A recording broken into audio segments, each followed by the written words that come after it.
Hello, you're listening to Storytelling Saga, the podcast that shares stories. I'm your host, Allie, and this week, are you ready, kids? Aye, aye, Captain. I can't hear you. Aye, aye, Captain. Oh, I'm discussing SpongeBob SquarePants, created by Stephen Hillenburg. And who would have thought that this cartoon about a relentlessly optimistic sponge would grow into this absolute phenomenon that it is today? Here we are 20 years later from when the show premiered on Nickelodeon on May 1st, 1999, and it is the longest running Nicktoon by far, currently in its 12th season with 244 episodes aired to date. And SpongeBob himself, it's safe to say that he's one of those characters that will be recognized for all of eternity. Up there with ubiquitous animated characters like Mickey Mouse and Bugs Bunny and the Simpsons characters. Just these absolute iconic cartoon characters. And many of the ideas for the show originated in an unpublished educational comic book called The Intertidal Zone, which Stephen Hillenburg created in the mid-1980s. He studied marine biology, and he went to art school, so then he took those two passions when he created SpongeBob. But prior to creating SpongeBob, he worked on Rocko's Modern Life as a director, writer, storyboard artist. And of course you know, sadly, that Stephen Hillenburg passed away in November. And that was just absolutely tragic. He wasn't that old, and he died from complications with ALS. And I remember I found out, I was on vacation actually. I was just browsing my phone on Instagram, and then I saw the news pop up on my feed, and my face just fell, and the tributes online were so absolutely touching. Just fans and artists contributing artwork in memory of Stephen Hillenburg, drawings and everything like that with SpongeBob characters. Just thanking Stephen Hillenburg for giving us this show that fills so many people with joy. And we need more of that in life. The fact that SpongeBob is this beacon for optimism, that's a wonderful thing for cartoons, that kids see this super happy character. That's just a great trait. That's just something that is a good role model, and just one of the many reasons why this show is so beloved. But of course, no one could have predicted what an absolute hit this show is. And now, it was announced in February that SpongeBob spin-offs, yes, plural, SpongeBob spin-offs are in the works. So I wonder which characters they're going to focus on there. That's interesting, to say the least. I don't know how that's going to work out. But also, there's going to be a special anniversary episode called SpongeBob's Big Birthday Blowout. That's going to be airing on July 12th. And it's written by Kaz and Mr. Lawrence, who also, in fact, worked on Rocko's Modern Life. He was a writer, and he also was the voice of Filbert. And of course, Tom Kenny also worked on Rocko's Modern Life. He was Heifer. And he voices some characters in this show. Just a few one-off characters. I'm just kidding. He's the voice of SpongeBob. Of course, he's also Gary, SpongeBob's dad, Harold. He's also Patchy the Pirate himself. He's also the French narrator. He's the Dirty Bubble, etc. Many other characters. But, so Tom Kenny and all these voice actors, they've been doing these roles now, these characters, for probably over 20 years. So I'm sure for them it's like these characters are just another facet of their personality, like they're a part of them now. So whenever this show does eventually end, who the heck knows when it will eventually end, but whenever it eventually does, these characters will still just always be a huge part of them, part of their lives forever. and for everyone who worked on this show, really, I'm sure, the fact that it's just so absolutely iconic, that it's one of the biggest shows ever, one of the biggest animated shows, especially geared towards children. But it's just one of those shows that you can still, of course, enjoy as an adult, because what makes it so great is, of course, the characters, but just also the sharp writing, the visuals. Also, what's interesting about this show is that, at least when they started, it was in fact storyboard driven, meaning the artists would basically come up with the story. Say if they had an outline, they would still come up with like the actual gags and the dialogue from there after creating the storyboards, instead of having it script based and then using the script and then building storyboards from there. Because part of what makes SpongeBob, the show, what it is, are just the characters and these crazy gags throughout the whole series. In addition to the jokes, the songs, so much about it. And I do in fact remember commercials for this show. And as a kid, I liked this show. It's not that I absolutely loved it. I didn't dislike it. For me, back then, it was kind of sort of towards in the middle for me in terms of shows that I loved on Nickelodeon. My big shows were Rugrats, as I've mentioned. That's my all-time favorite cartoon. And I also really loved Hey Arnold. And so this show was more toward the middle. My brother really loved it. And my sister too. She's a little younger. But now, as an adult, I love it so much more. It's absolutely hilarious. It just holds up so well. And of course, specifically, I grew up with the original, the first 3 seasons, the ones that Stephen Hillenburg had intended to just be the show, because then he was working on the first SpongeBob SquarePants movie, which was released in theaters on November 19th, 2004. And he intended for the movie, the first movie, to be the finale for the series. But then, of course, since the show was such a big hit, Nickelodeon wanted more episodes. And then Stephen Hillenburg had left the series to work on short films, and Paul Tippett took over as the showrunner. But then eventually Stephen Hillenburg had returned to the series. And when he had announced his ALS diagnosis in 2017, he had stated that he was going to continue working on SpongeBob for as long as he was able to. And now, here we are when the show has had so many specials. It's had, of course, a second movie, the SpongeBob movie, Sponge Out of Water, which was released in theaters on February 6, 2015. And then, of course, the third film coming out is the SpongeBob movie, It's a Wonderful Sponge.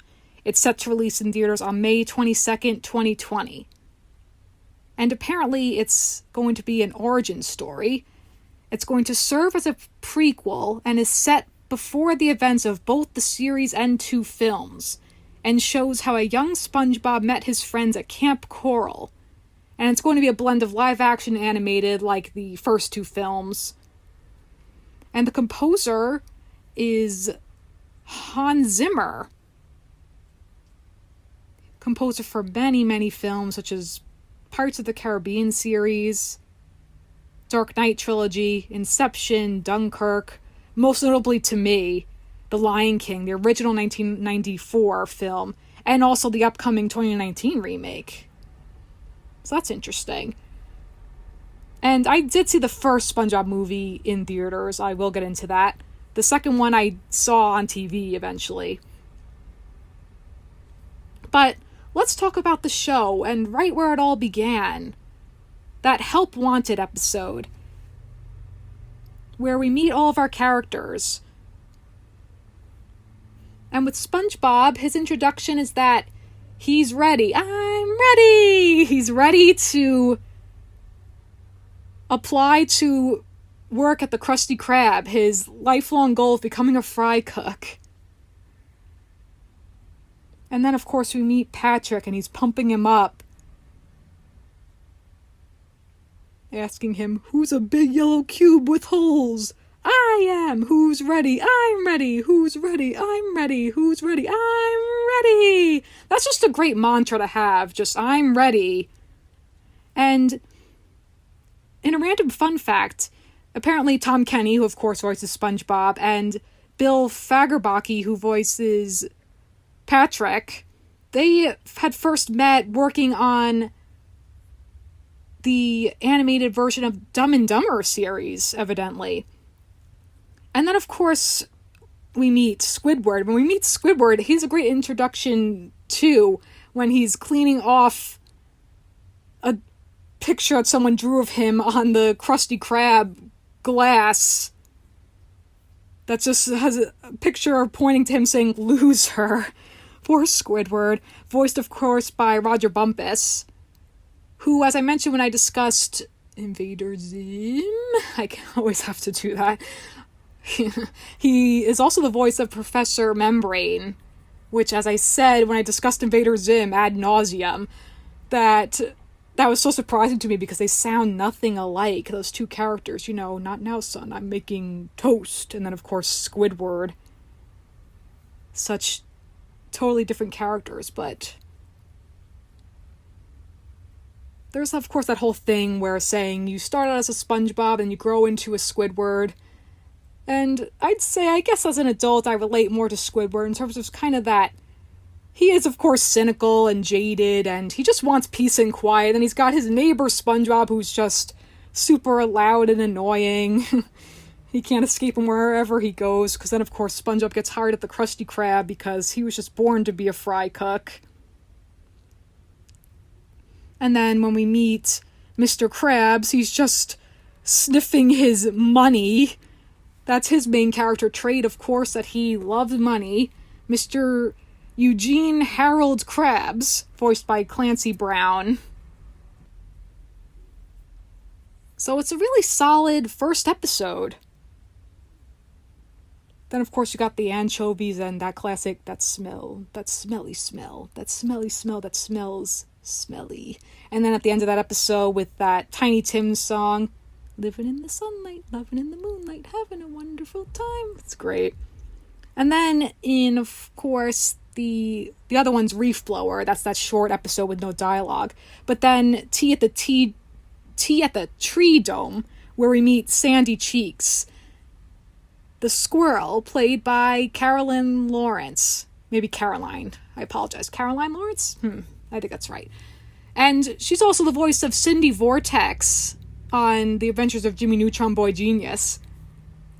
I hadn't realized that until years later. But this was her first role, in fact. Just like for Tom Kenny, his first series was Rocko's Modern Life with Heifer.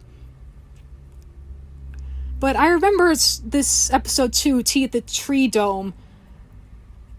I remember the previews for it, the commercials for it, whatever, with SpongeBob lifting the clam, like, "Hey, I'm actually doing it." By the way, I remember seeing in a behind-the-scenes video with Tom Kenny explaining how he does SpongeBob's voice, and that he says you're supposed to you put your voice in the back of your throat. So you put your voice in the back of your throat. That's how he does SpongeBob's voice. And of course the laugh, the iconic laugh, he says, of course, it's based on the dolphin noise. And it's just, he moves his hand up and down his chin against his neck to go, to do the laugh. Try it. Just give yourself a laugh. Try it. It's fun. But anyway, back to the Tea the Tree Dome episode, when Sandy invites him over to her tree dome. And then SpongeBob asks Patrick for advice. Because this, of course, is when Patrick was not quite as dumb as he is now, because characters like that, they get flanderized, they get increasingly dumb as the series goes on. But this is when he kind of had his own smartness to him, kind of like how Heifer is. You do see kind of the parallels with Rocko's Modern Life, like how Squidward is vaguely like Mr. Big Head, Rocko's neighbor.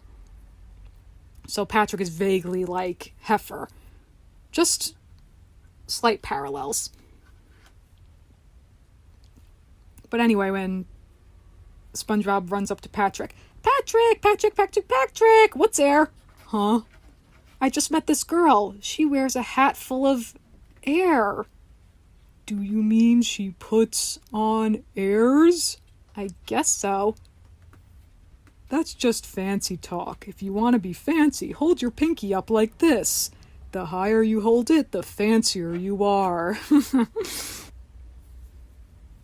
And then, of course, the whole sequence with SpongeBob just slowly losing it and just burning up and withering away because he's not in water. And then when Sandy sets down the vase in front of him with the flowers in the water, and then he's just saying, I don't need it. I don't need it. I definitely don't need it. I need it. To me, that's iconic. To me, that's one of the, still to date, one of the best moments in the whole show. I guess because I have more nostalgia, obviously, for the older episodes, the ones I grew up with, the ones I watched over and over as a kid. But that just holds up. I don't need water. Water's for quitters. That's great. And then, of course, another character introduction when we're introduced to Plankton in the episode Plankton. And he's voiced by Mr. Lawrence. And he, of course, is Mr. Krabs' rival business partner. He wants to steal the Krabby Patty formula. That's his main character motivation. And it's already a great rapport where he's trying to take advantage of SpongeBob's naivety. Tomorrow is my birthday, and you know what I'd like more than anything in the whole wide world? A booster seat? Booster seat, hot dog! I mean, no.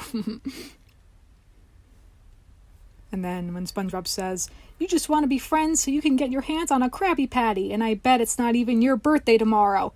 Gee, and I thought you were stupid. And of course how he always boasts how he went to college. And this episode's just so... I remember the promos for this episode too, specifically the scene when he takes over SpongeBob's brain and he's talking as SpongeBob in Squidward's house. But I love when he just boasts about how he went to college and he says, and now for my very elaborate and college-educated plan. And then he holds up the blueprint and it's just control with an arrow pointing to the brain. And then the brain's rolling around in SpongeBob's head. Stupid brain. Come back here, you swine. This show is just so quotable, obviously. That's another reason why it's just stands the test of time. That people who grew up with it, we fondly remember all of these hilarious quotes. And it's just taken on such a huge life on the internet, too, with all the memes. So many memes. Every single one of them. Incredible. But for me, one of the episodes and specific scenes that is forever ingrained in my memory, Bubble Stand. I remember the promo for this, too, and it's such a cool concept with SpongeBob blowing bubbles. Instead of a lemonade stand, a bubble stand. And you could take lessons, learn how to blow bubbles and all these cool bubble tricks and make all these these animal-shaped bubbles. But I'm sure you already know it without me having to say it, but of course I'm going to say it. When he's telling Patrick about the technique, first go like this, spin around, stop, double take 3 times. 1, 2, 3. Then pelvic thrust. Woo! Woo! Stop on your right foot. Don't forget it. Now it's time to bring it around town. Bring it around town. Then you do this, then this, and this, and this, and this, and this, and that, and then... And he blows the bubbles with the ducks, the little ducklings. just the cadences of that, when even as I was a kid, I didn't even fully understand what the heck he was saying. I mean, pelvic thrust, I didn't know any of that. That's just a great episode, too. Just, it's a giraffe. I love it, all of it. And then Squidward when he screams and then he makes the huge bubble. It's all fantastic. Or in the episode Jellyfish, another great quote, "Firmly grasp it in your hand. Firmly grasp it. Firmly grasp it!" And he stabs Squidward, who's already all injured, stabs him with the jellyfish wand. Oh my gosh, jellyfish net. Still sticking with season 1, Naughty Nautical Neighbors. That one's great when SpongeBob and Patrick are whispering messages to each other. They're whispering to each other back and forth with the bubbles. That was such a cool concept to me too as a kid. Even the whole thing with the bubble stand with the technique with all the bubbles. Like, oh, it made me think as a kid, oh, if you could do all that, can you really blow bubbles like that? Like, it was just so fascinating. But also this too, when they're blowing bubbles back and forth, just, "Hi, Patrick. Hi, SpongeBob. Patrick, you're my best friend in the whole neighborhood." So wholesome. They really do have such a wholesome, pure, best friendship, SpongeBob and Patrick. They just have fun with each other and true best friends. But of course, with that episode, they get into a fight because Squidward butts in because, of course, he's annoyed by them as always. Which makes me wonder the order of how they moved in. I'm sure Squidward was there first, and then maybe Patrick came along, and then SpongeBob last. Or maybe when Squidward moved in, he didn't know how annoying SpongeBob would be. Just makes me wonder a little. But then when Squidward's blowing his bubbles to disrupt SpongeBob and Patrick, and he's impersonating their voices. "Patrick, you are the dumbest idiot it has ever been my misfortune to know." "Do you really think that, SpongeBob?" And SpongeBob thinks he's still talking about his other bubble with being his best friend, so he says, "Of course, Patrick, anyone with eyes can see that." And then Patrick's bubbles coming back saying, "Yeah, well, I think you're ugly. Yellow is ugly." So mean. And then Squidward just still hurling insults back and forth. "SpongeBob, I no longer wish to know you. You give bottom dwellers a bad name. If I had $1 for every brain you don't have, I'd have $1. Terrible. And then, "Hey, Patrick, I heard there was a job opening down at the pet shop as some newspaper." And then Patrick calls him a turkey, and SpongeBob says, "What's that?" "It's what you are." "Yeah, well, you're a bigger one." "Well, you're still yellow, and you know what else is yellow?" "What?" "You are." Great insult, solid insult. So then Patrick tries to become best friends with Squidward, and of course SpongeBob does too. But then Patrick goes to his house and he sits down to listen to him play the clarinet. So Squidward says, "Squidward will be performing his version of Solitude in E minor." "Yeah, E minor, all right, yeah." And then as I was rewatching this, because I hadn't seen it in years and years, I thought, wait, doesn't Patrick fall asleep? And then as soon as he did, I just burst out laughing. Just even though I vaguely remember then when it happened, it's just still so hilarious. That's another amazing thing about this show. The fact that you could see it so many times and it's just still always laugh out loud hilarious. Because I rewatched a lot of episodes preparing for this episode of this podcast, and so many times I just genuinely burst out laughing. I'd just be sitting here watching these episodes and just laughing out loud, still, even though remembering the jokes, and just still so funny. Just, this show has one of those special things that just makes it hilarious. It's in the writing, it's in the delivery with the voice acting, everything about it just works so well. But then back to this episode when Squidward decides he has to get the two of them to be friends again so they'll stop annoying him. And then he invites each of them over for their dinner party, and then when SpongeBob comes over and Squidward opens the door, "Come on in, you look stunning." Just that right amount of sarcasm. That's part of the reason why I love Squidward too, just that dry wit. It's excellent. And just that whole ending scene in this episode when back and forth with the soda. Hey Squidward, Patrick, your glass is full. Oh, right. And then when they burp and there's bubbles and they just start laughing. Because that's true too. When you're angry and then if you laugh, then it's hard to just keep up being angry. That's when you can just let that go. And of course they become friends again. They move past the silly little argument that Squidward himself caused, of course. But then with the bubbles all fill up, of course, poor Squidward's house explodes. So just the torments that he gets into with knowing SpongeBob and Patrick. And then there is the boating school episode where we meet for the first time Mrs. Puff, played by Mary Jo Catlett. And apparently her first name is Poppy. I mean, I found that on the internet. I don't know how true that is, but apparently that's her first name. Oh, I forgot to mention also Plankton's computer wife, Karen, voiced by Jill Talley, who in fact is Tom Kenny's wife in real life, and Karen is named after Stephen Hillenburg's wife. But she's great. Plankton, 1% evil, 99% hot gas. But in the boating school episode, another great first in that episode is the first instance of my leg. That ongoing my leg gag. That it just became a gag throughout the show because it was first in this episode. And it was just came from what's called Walla, which is just background chatter, that kind of stuff. And it is Mr. Lawrence doing it.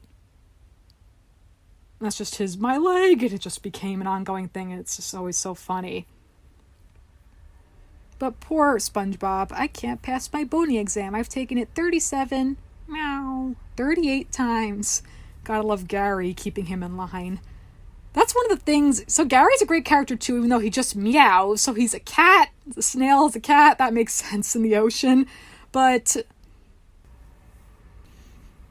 another great season 1 episode, pizza delivery, when they're going to deliver a Krabby Patty, Krusty Krab pizza that Mr. Krabs just makes out of Krabby Patties.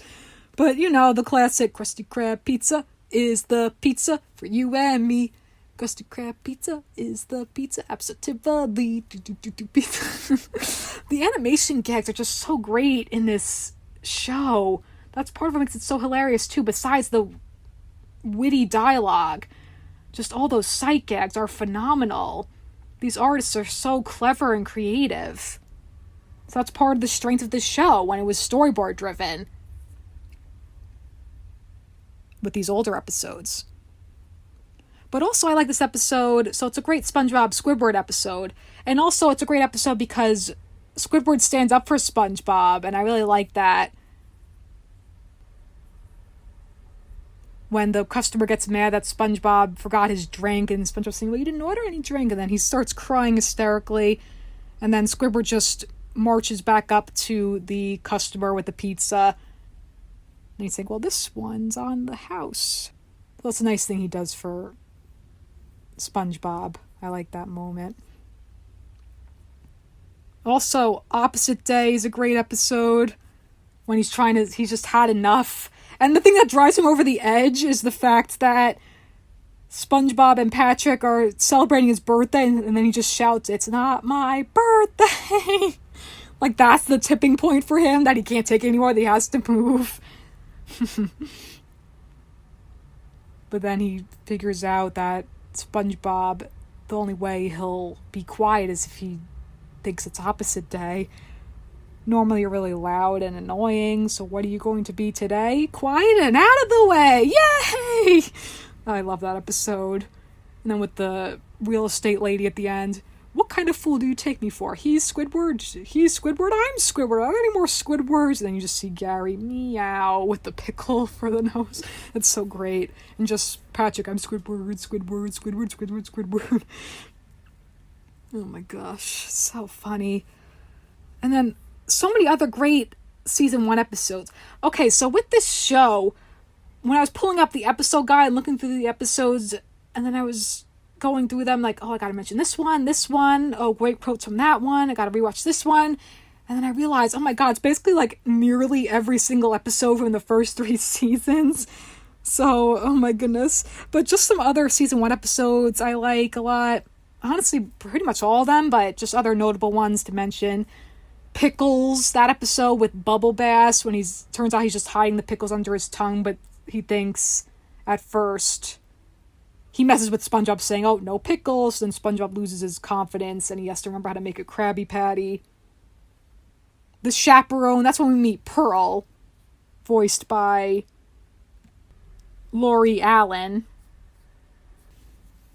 And of course it makes no sense that she is a whale and Mr. Krabs is a crab, because she's Mr. Krabs' daughter.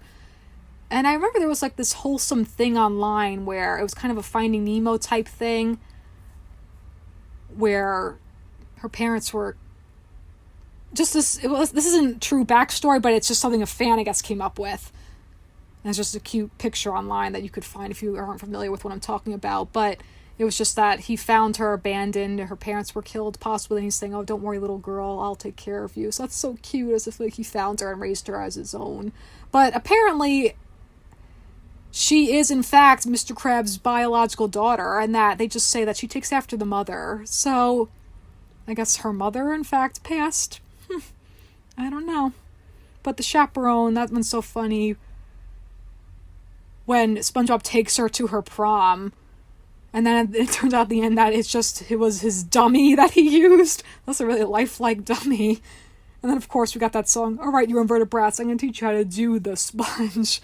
Well, then you take your leg and you stick it in the air, and then you take the other and you jam it right up there.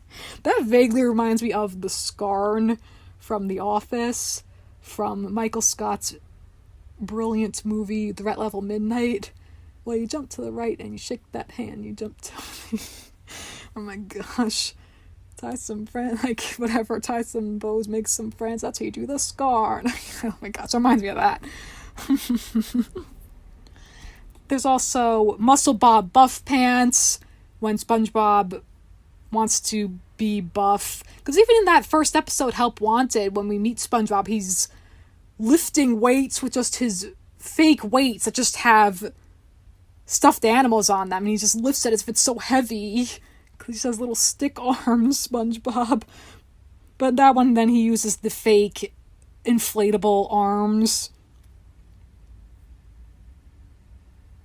And then Sandy's like, oh, you should put those arms to a test. You do the anchor throwing contest. And then, of course, that all fails miserably when his arms explode. And then the Sandy's Rocket episode, when SpongeBob and Patrick think they go to the moon. They think they use Sandy's rocket, go to the moon. And then when they land back in Bikini Bottom, they think that they are on an alien planet that just looks like their home, and all their friends are actually aliens.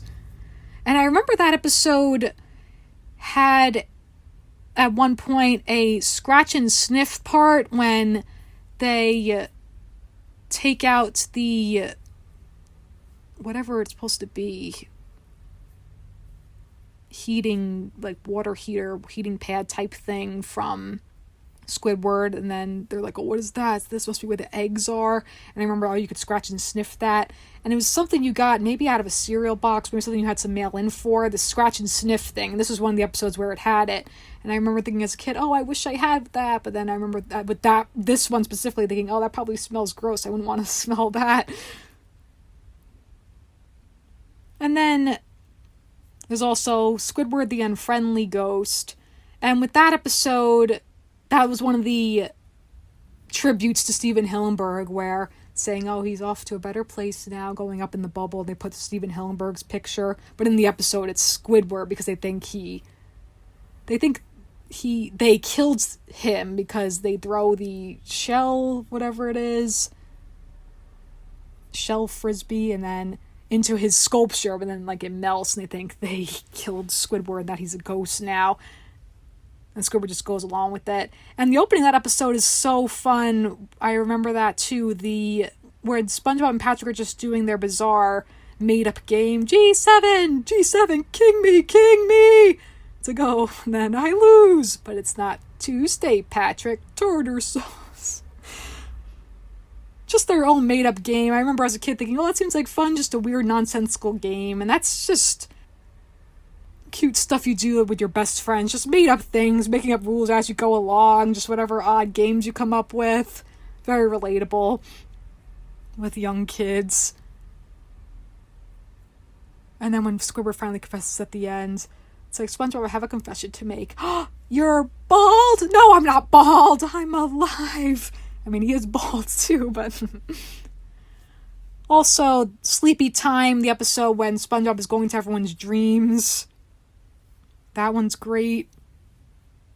Patrick's absolutely thrilling dream of him just on the little mechanical seahorse, and he loses his quarter, and then he just sits there in his dream. Also, Hall Monitor is a great episode. The maniac's in the mailbox. They think SpongeBob is a maniac on the loose with taking his power as the hall monitor a little too seriously. And then when the police are showing the sketch to Patrick and he keeps screaming, and then they look at each other and they just keep holding it up, and he screams each time they hold up the flyer of SpongeBob wanted as the maniac. Also, Arg is a great one that has the classic East. I thought you said Weast. Weast? What kind of compass are you reading, lad? This one, sir. That's West, Patrick. You're fired again. Also, Nature Pants. That is the one where SpongeBob wants to live amongst the jellyfish.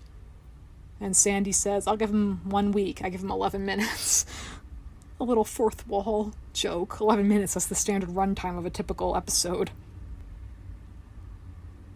Employee of the Month is another great one with SpongeBob versus SpongeBob versus Squidward. When Squidward's saying, oh, you think you're so great because SpongeBob always wins Employee of the Month. And then as soon as he stops shaking my hand, I'm gonna make a run for it. They just both go mad trying to prove themselves as the better employee. SB129 is another great one. Alone, alone, alone, alone, alone, alone. That one's fascinating. When he goes into the future, everything is chrome, and then he goes into the past, and he's the one that invents jellyfishing, and he's freaking out. Future! Classic. Karate Choppers is great when SpongeBob has to give up karate, because he and Sandy, they are causing all this destruction with their karate. And then by the end, Mr. Krabs figures out, oh, he can use his karate talents with making Krabby Patties. And then SpongeBob, I love karate. I love money, yay. I hate all of you. Classic Squidward. Texas is a great episode when Sandy is homesick and she wants to go home. I want to go home. I want to go home. Oh gosh. And then they keep taunting Sandy, saying, oh, who cares about dumb old Texas? It's like, hey, what am I? Stupid? No, I'm Texas. What's the difference? And then Patrick taking it too far, saying, can we say shoes from Texas are dumb? It's so ridiculous. And then at the end, when they throw her a Texas-themed party at the Krusty Krab, so cute. Giant barbecues. Square dancing with squares or whatever, and Sandy realizes that home is where you're surrounded by people you care about. That's sweet. Walking Small is another great SpongeBob and Plankton episode, and just so many hilarious quotes with Plankton teaching SpongeBob how to be assertive. And then he says, look, that guy's got your ice cream cone, ask for it back. It's like, hey, that's my ice cream cone. Great, now let him have it. You can have it. And then when he's talking to some other guy and he's saying, hey, that's that's my metal detector or whatever he says. And it's like, I'm gonna tie your shoe if you don't give that back, but I'm wearing sandals. oh, it's okay, Plankton. He's wearing sandals. And then just Plankton saying how it's great to be assertive, and then he's saying, isn't it great when you're maniacal? I thought it was assertive, whatever. And then in the end, when SpongeBob realizes Plankton's actual scheme that he's trying to get rid of all the fish at the beach so he could take over the land for the mega bucket, and then SpongeBob is all upset and he says, you used me for land development. That wasn't nice. And of course, the absolutely classic at the beginning of that episode when SpongeBob is walking on the beach, stepping on the beach, do do do do, stepping on the beach, do do do do. Home Sweet Pineapple is another great episode when SpongeBob house disappears because those things drink it up, whatever they are, nematodes, I think. Yeah, something like that. They drink up his pineapple house, everything disappears, and then when he plants the one seed and then he tears up, and of course the one tear, that's all it needs to grow the entire pineapple home back.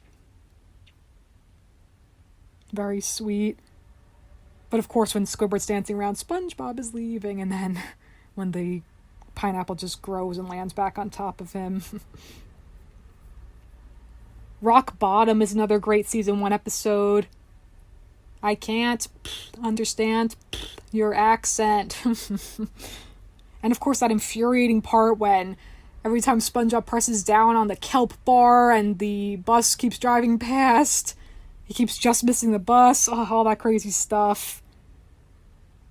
And then Patrick at the end, don't worry, SpongeBob, I'm coming back for you, after SpongeBob already gets back up from rock bottom.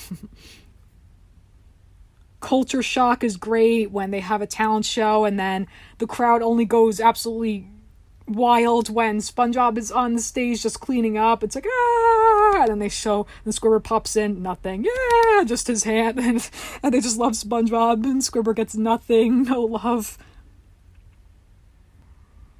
The Paper is also a great episode. It's paired with the Valentine's Day episode, so it wasn't played as often because it was a holiday themed, but the Valentine's one is great too when I keep mixing up the names, jeez, they're not even similar. When Patrick gets annoyed with SpongeBob because he thinks SpongeBob didn't get him a gift, but it turns out he got him that huge chocolate heart, but then he's angry the whole time with just a handshake, and then heart on stick must die. That one's just great.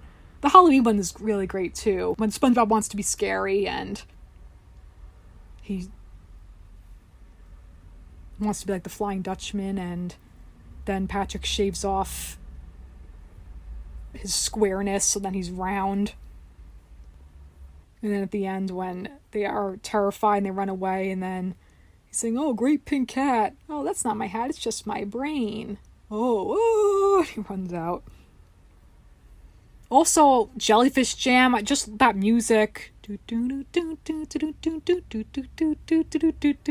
whole, the stereo music with the thing with the jellyfish being wild when SpongeBob brings home a jellyfish, and then they are dancing around and they just are partying all night, and then the whole sequence with the Jellyfish Jam, with Gary first hitting his eyes together, and then the jellyfish are in line together and they are structured and they follow SpongeBob out, and he says, Gary, don't stop shaking it, and then all the other elements are added, the chains, the treasure chest, the la la la la la la la la la la, the strings, everything. I remember discussing that with my friend. I mean, she was sort of my friend, she was more of an acquaintance, but like with this show we would just all discuss it. I remember in elementary school at one point whenever we were all just discussing SpongeBob, I guess, and then my teacher being like, oh, when I first saw that character I thought he was a piece of cheese. I doubt she was the only one. And that was already a couple years after SpongeBob had been on the air, so early 2000s I would say was when, to me, it was just at its peak in popularity for our generation. Now of course it's bigger than ever, the show. But with that Jellyfish Jam episode, I remember discussing with my friend that like, no, what, like, discussing the sequence of that song, being like, no, first this happens, then the la la la la comes in. Like, we were just discussing the order of that song. And speaking of songs, obviously so many classic, memorable, amazing songs in SpongeBob. Another great one, Ripped Pants. When I ripped my pants, I thought that I had everybody on my side, but I went and blew it all sky high, and now she won't even spare a passing glance, all just because I ripped my pants. Poor SpongeBob, pretending to drown. No. That's when he realized he could just be hilarious just by ripping his pants. Once again, dude, you have split my sides. Also, of course, you gotta love FUN. F is for friends who do stuff together. U is for you and me. N is for anywhere and anytime at all down here in the deep blue sea. F is for fire that burns down the whole town. U is for uranium. Bombs! N is for no survivors when you... And poor SpongeBob, he teaches Patrick, my goodness, teaches Plankton about having fun, and then it turns out that Plankton, in the end, was just using him to get the Krabby Patty. It's like, he's deceiving you. Reach into his pockets and take what he's got. And then he runs off with the Krabby Patty, and then he just smacks into the concrete behind the movie screen. Whatever. Oh, but the other lyrics, of course. F is for frolic through all the flowers. U is for ukulele. N is for nose picking, sharing gum and sand licking here with my best buddy. Gotta love that song. I also love Striped Sweater from the episode As Seen on TV. That episode's so funny with just all the bizarre Hollywood jargon with SpongeBob when he just all of a sudden wants to become a star because he was just on the commercial for Krusty Krab. I mean, he wasn't even really on it. It was just his hat for a second. Just like his hand for a second with the Krabby Patties. But just at the beginning when he's saying, Squidward said I could help by burying myself. And then after the commercial airs, he's like, oh, look, there I am again, Gary, look! Like, that's just the most exciting thing for him. The Krusty Krab, come spend your money here. And then when the elderly man runs into SpongeBob, hey, I saw you on TV last night. You must love my elderly man voice. Anyway, new bran flakes, bold new taste. Bran flakes. You did? Yeah, you were on a commercial. You're right. Wow, he recognized me. Yep, see you later, bran flakes. What a nice cereal box. Oh, poor SpongeBob, thinking he's a star now. But then, of course, with his glorious song, I'd like to call this little number Striped Sweater.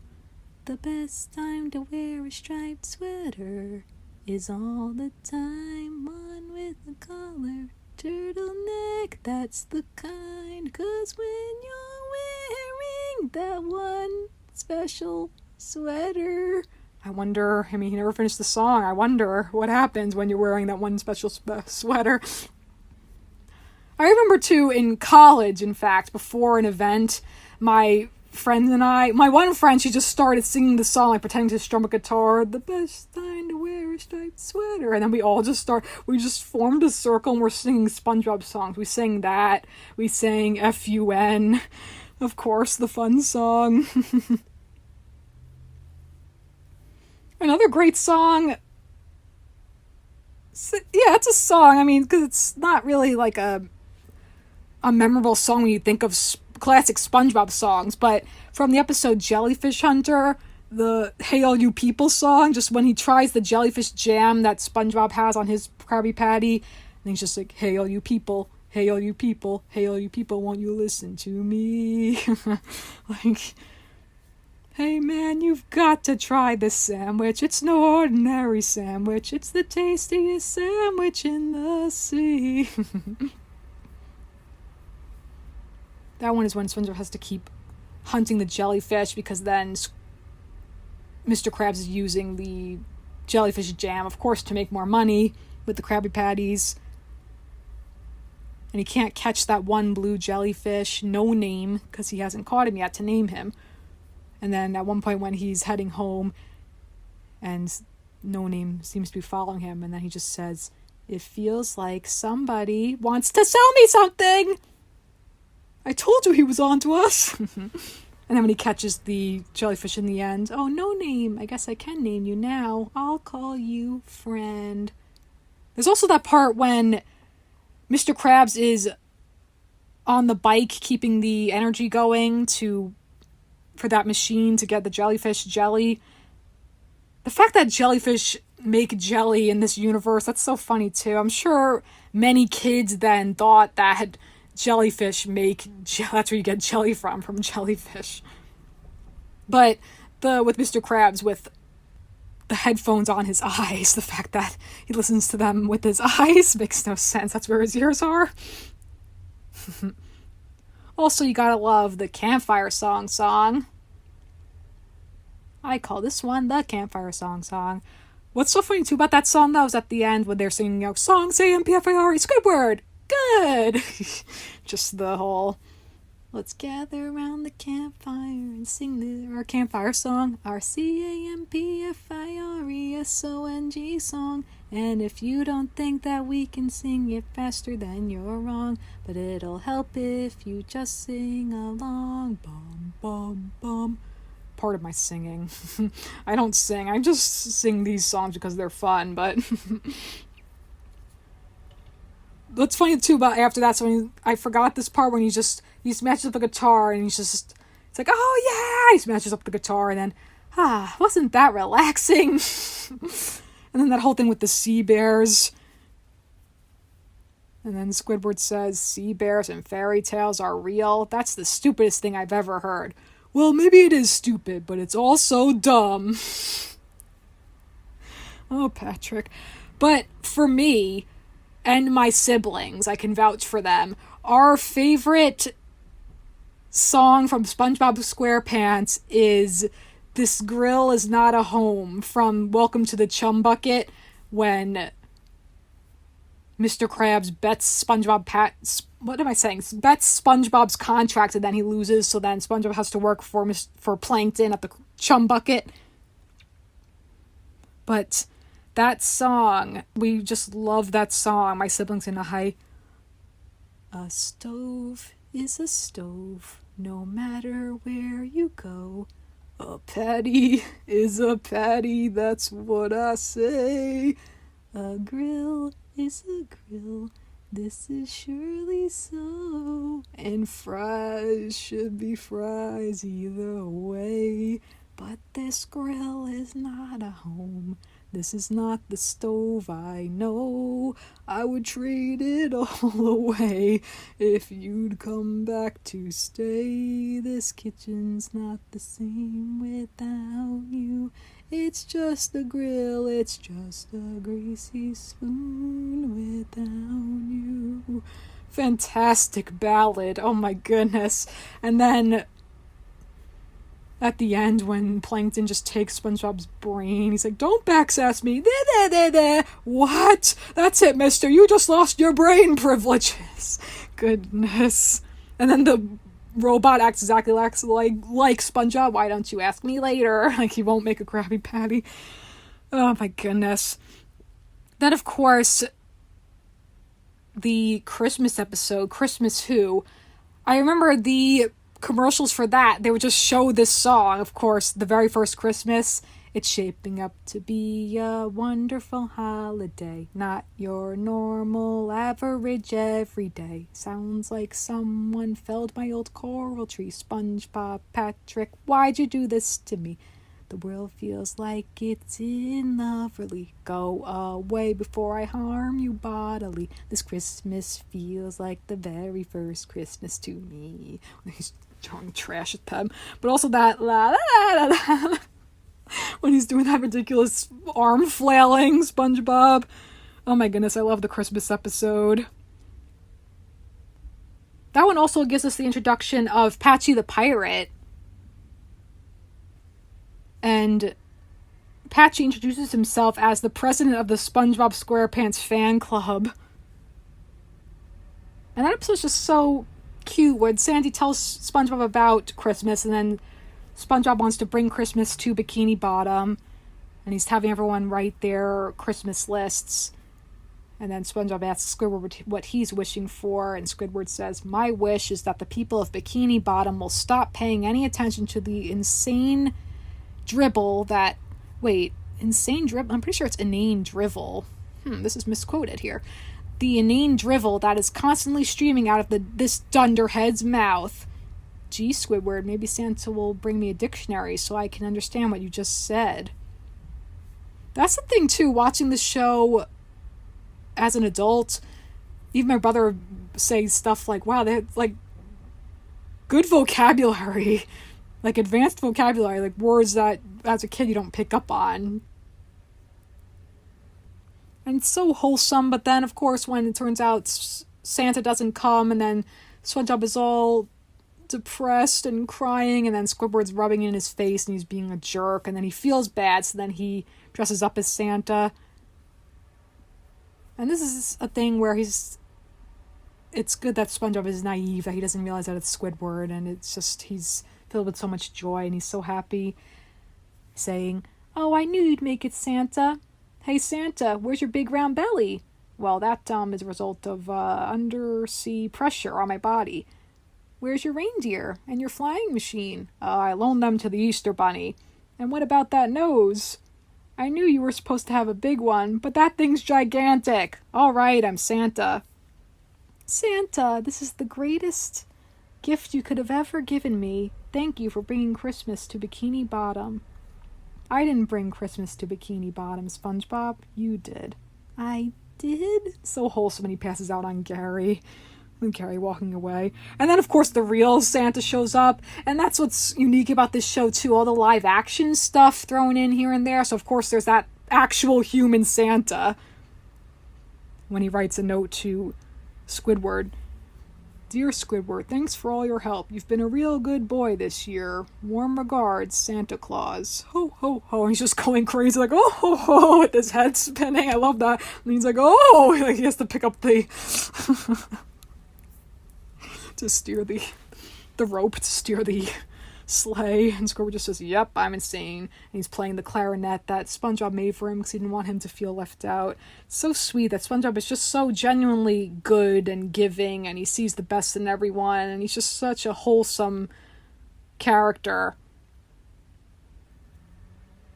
But let's also talk about now Mermaid Man and Barnacle Boy. So many great episodes with them.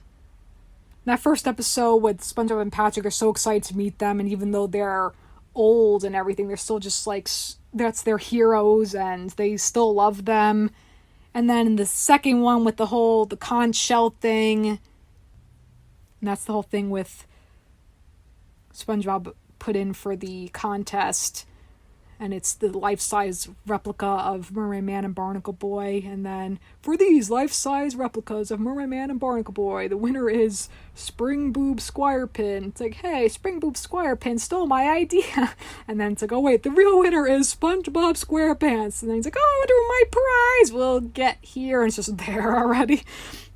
And the third one is with Man Ray. It's like, this is your wallet. It's not my wallet. This is so dumb. Oh gosh. And then in the fourth one, of course, you know this incredible Patrick line with the belt that makes everything mini. I see the problem. You got it set to M for mini when it should be set to W for Wumbo. Patrick, I don't think Wumbo is a real word. Come on, you know. I Wumbo, you Wumbo, he, she, we, Wumbo, Wumboing. Wumbology, the study of Wumbo? It's first grade, SpongeBob. Patrick, I'm sorry, I doubted you. And then as he's doing that, when he's holding Squidward, because Squidward is tiny, and then Squidward just says, I wonder if a fall from this height could be enough to kill me. That's dark. Jeez, poor Squidward. But then Patrick's like, oh, maybe he could fall in love with this pickle. See, they like each other. The pickle. Oh, goodness. And then Mermaid Man and Barnacle Boy 5 is with, of course, the International Justice League of Super Acquaintances, with SpongeBob as the Quickster and Sandy as Miss Appear, Squidward Krakatoa, and Patrick, like, I finally touched my toes, the elastic waistband. Is that it? Yeah, I think so. I'm going a lot off of memory, believe it or not. I have my quotes here, but a lot is just, I'm just remembering all this because, oh my goodness. That's the thing, too, when I was coming up with quotes. Sometimes I just was able to write them down from memory because I've seen them so many times, of course. And they're just ingrained in your memory, but oh my goodness. But of course, this episode, that's when Barnacle Boy is tired of being treated like a kid. He wants to become Barnacle Man. He teams up with Man Ray and the Dirty Bubble. And then, of course, the realistic fish head, also voiced by Mr. Lawrence, the news anchor. These three have named their new alliance Every Villain is Lemons, otherwise known as Evil. What can we do? When will this crime wave end? How will we defeat the evil? Why am I asking you all these questions? There's also that part with the chief guy. It's like, oh, you know, make out reef. Woohoo! That bizarre guy. Goodness. It's like, oh, make out reef. Good times, good times. And then Barnacle Boy just wants to be called Barnacle Man, and he just wants an adult-sized Krabby Patty, and then he just can't finish it all. Merman Man is great. It's like, evil. But let's talk a little bit more about Patchy the Pirate. Of course, he's got his sidekick Potty the Parrot.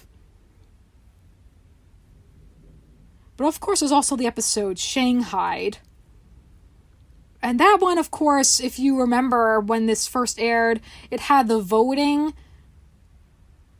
And I remember I didn't vote on purpose because the options were, so the whole thing is that at the end you could vote for who gets the wish, SpongeBob, Squidward, or Patrick. And I just knew it was going to be SpongeBob. And I remember thinking, oh, I would have voted for Squidward because I felt bad for Squidward. I want Squidward to finally get something. But I remember as a kid thinking, oh, are they like animating this right now? They're creating it right now. I didn't know how that worked. I thought it was like live in a way, which is so thrilling to me. But it was just so fun to watch. But that episode is classic with, you already know, of course I gotta say it, but when Flying Dutchman does his, oh, and then SpongeBob, ah, and then, you know, with Patrick's, leedle-leedle-leedle-lee, oh, ah, leedle-leedle-leedle-lee, ooh, like his stupid noises when the Dutchman's trying to do it. It's like, okay, that's enough. But that leedle-leedle-leedle-lee is brilliant with just his dumb face, too, with the little like the tongue. Oh my god, that just too makes me burst out laughing every time. It's just so funny, ridiculous noise, yet so hilarious. So they just have to, of course, work for the Dutchman. They're just on the ship, and then Patrick driving the ship and just getting destroyed, and then SpongeBob saying, "You're good, you're good, you're good," because poor SpongeBob, he's just not a good driver. He's never going to get his license, of course. That's all part of his character, too. Just like Plankton will never get the Krabby Patty formula. That's how it is with series. Their main motivation, once they get that motivation, that takes away part of the character arc and defining want. But with Plankton, I mean, why couldn't he just come up with his own recipe? Like, stealing the Krabby Patty formula just to run him out of business? But whatever. You would think he would have, like, just thought of a new tactic by then, like, oh, maybe I'll just try making my own food instead of his chum, but I digress. But then with the wishes, it was Patrick would have wished for gum, and then they got eaten anyway, and then Squidward would have wished that he never met these two barnacle heads before in his life, and then it's just, hi, I'm SpongeBob, and this is my associate Patrick. Like, your associate, whatever. And then SpongeBob wishes that the Dutchman was a vegetarian. But I remember, too, so Squidward just says, SpongeBob, we're about to be eaten, but how does he know that? So that's just a random, odd little plot hole there. And then in rebroadcast of the episode, they just stick with SpongeBob's wish. So either way, they were just doomed from the start. Then the other episode with that I remember was, because when it first aired, it was its own episode, but then in re-airings of it, they pair it with the Gary Takes a Bath episode.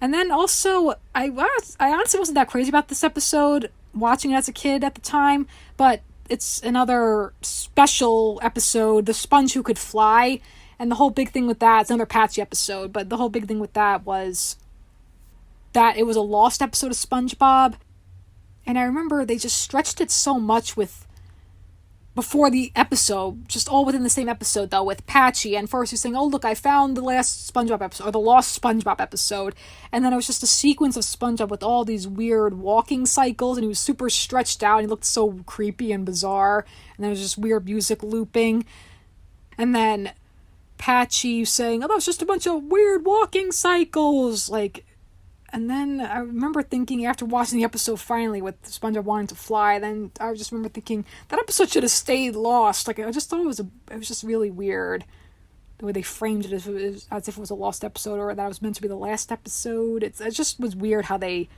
marketed it. And then at the end when Patchy's saying, I can't believe I lost the lost episode. I never lose anything.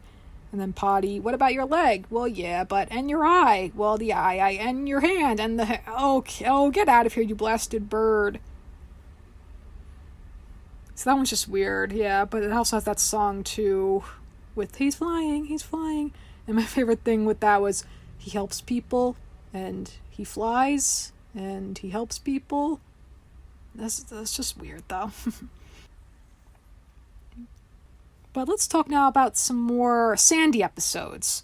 So a great one is the episode Pressure, when they're having the argument about which creatures are best, land creatures or sea creatures. And then they're just so competitive, Sandy and SpongeBob, the two of them. And it's like, I say I'm already halfway there. And then like first racing up the mountain and then like racing to the Krusty Krab. And then saying like, oh, well, we're better at everything. We're better at pie eating, all that stuff.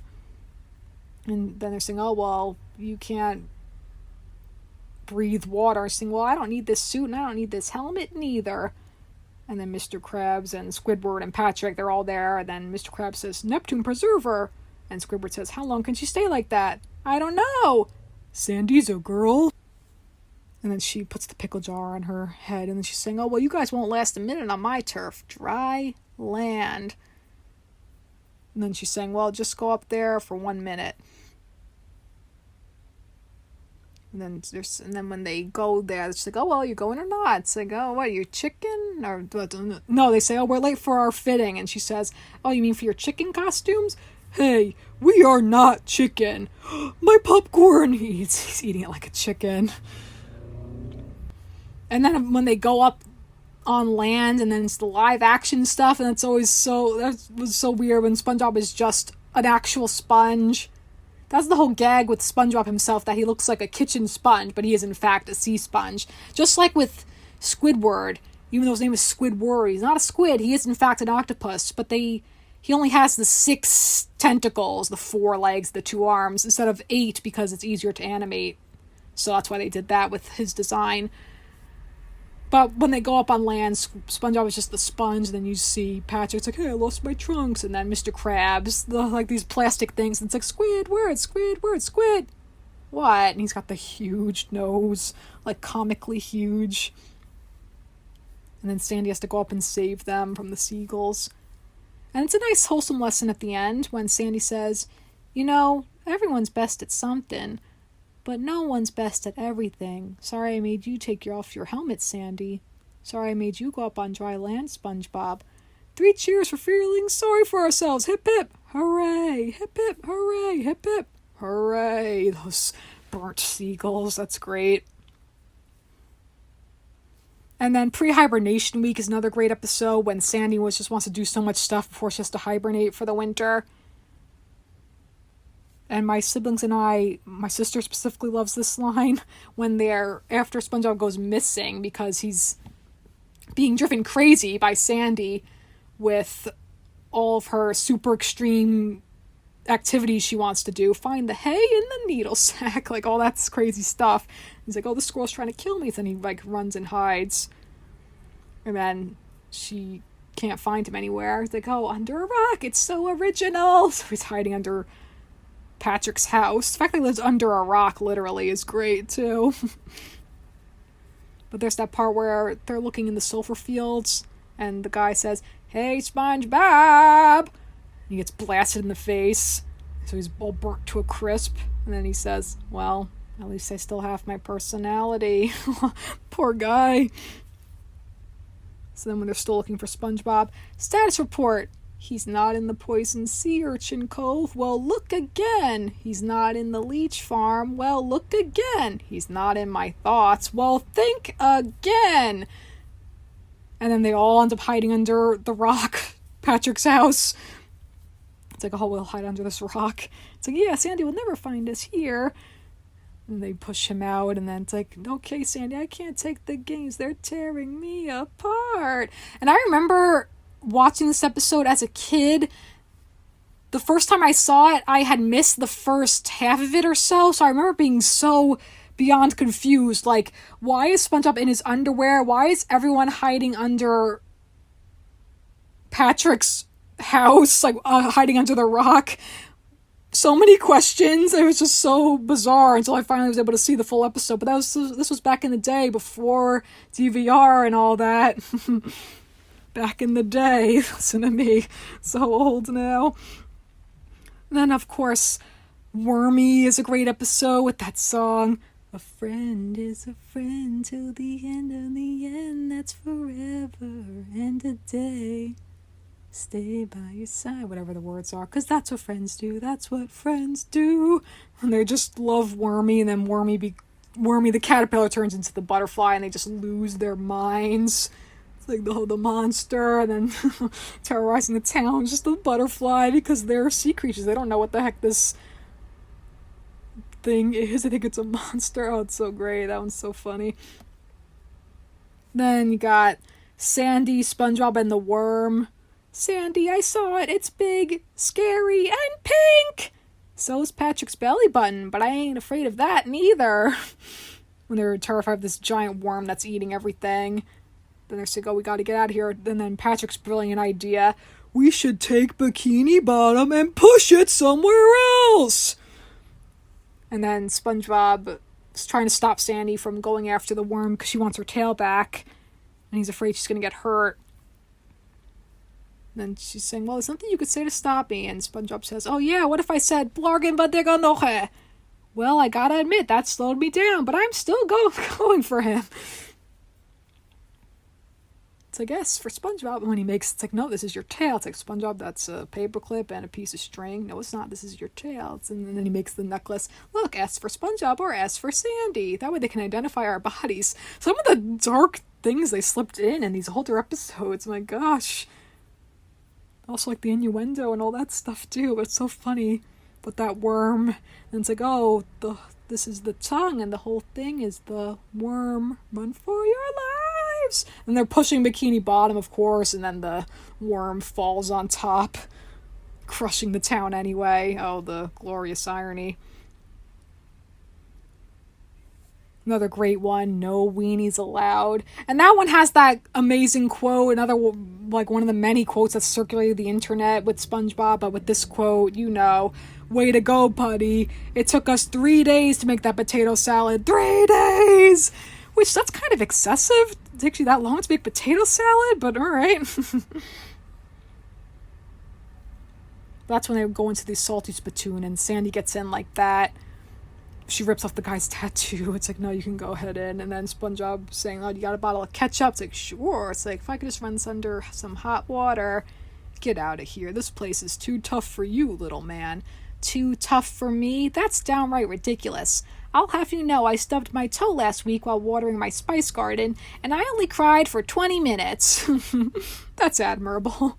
And then it's like, you should go to that place. Weenie Hut Juniors. It's like, no, actually I meant that one. Super Weenie Hut Juniors. It's like, yeah, unless you want to go through me. It's like, and then he goes to the Weenie Hut Juniors and those little nerd characters. And then, I never questioned this as a kid, but why is there a robot waiter? A robot server? Like, just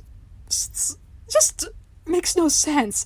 I think they did that just so they could make the joke where when one of the characters says, hey, how come you never help us with our problems?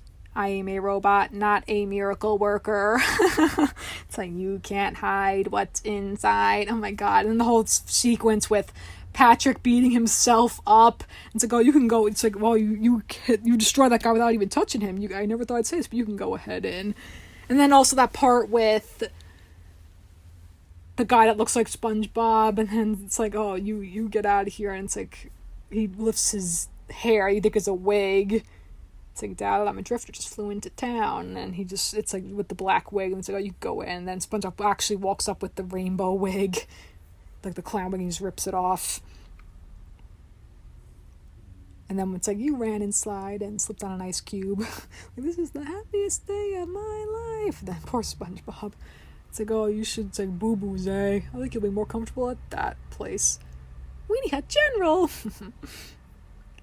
And now let's get into some classic SpongeBob and Patrick episodes. So many amazing moments with these two. And their collective naivety and just... They always know how to have fun, though, but oh gosh, their crazy antics. The Life of Crime episode, for instance, when they steal a balloon. We're gonna have so much fun! First we can run with the balloon! Yeah, then we can go to the beach with the balloon! Yeah, then we can take a bike ride with the balloon. Then we can go to the movies and the arcade and the zoo and the ice rink and the pizza shop. And the moon and the sky and under a car behind the dumpster. And the candy shop. And then my backyard. And in a plane. And over a rock. And under a hill. And with the whale. We love borrowing! And then it's a great reveal where after it pops and like, oh, we gotta run away. It's like, where'd the heels? It's like, oh, just act normal. Ooh, oh, street performers. They're going crazy. They're like trying to put it back together. I got the pieces. I got the air. I love the no logic at all. The fact that underwater, just find the laws of physics all the time. Just that cartoon logic. Anything goes. It's great. But the great reveal after the fact when they run away, it's like, hey, don't you want your free balloon? It's National Free Balloon Day. But then they're on the run. They think they're felons. That they gotta go on the run. And they're all upset, but then it's like, oh, well, maybe it won't be so bad. It's like, we can loosen our ties. Yeah, and we can fly. Yeah! Ah! Okay, we still can't do that. Gosh. And then, of course, the whole thing with the chocolate bars, and then Patrick's like, I think I'll eat it now, and he eats it. Oh, I think I'll eat it now. It's like, oh, you took my candy bar. Like, oh gosh, Patrick. And his dumbness. You took my only food. Now I'm gonna starve. And at the end, okay, which one of you flatfoot stole my lollipop? Oh gosh. And Wet Painters is another great episode with SpongeBob and Patrick. And just the opening too. It's like, hey Squidward, check this out. 2 ordinary Krabby Patties, but when expertly tossed with the skill of a champ, they become... And then he throws the patties, and then Patrick is, like, skating on them like ice skates. And he says, a one-way ticket to pain! And he just smacks into the wall. Oh, gosh. And then Mr. Krabs has them paint his house. I feel like anytime I give exposition, I probably don't even need to do that. I'm sure, like me, you've seen these episodes dozens and dozens of times, but... just giving exposition here and there. But with the... I love this fourth wall gag. It's like, all right, Patrick, let's get started painting this wall. 1 hour later. Just a few more seconds of mental preparation. I'll be painting this wall. 2 hours later. I'm getting to the painting. 3 hours later. Can you move it along? I'm all out of time cards. Because the whole thing with Mr. Krabs messing with them, saying don't get paint on anything or it'll never come off. It's like, alright, if you do, I'll cut your butts off. Jeez, what a punishment. And then toward the end when Patrick's like, can I use mine one more time? Oh, gosh. And then when Mr. Krabs comes home and SpongeBob's like, okay, we still got time. Don't panic, SpongeBob. Panic is the enemy. You are strong. Through your strength, you shall overcome. And then he hears Mr. Krabs. And then SpongeBob's reflection, you're on your own, pal. Oh, gosh.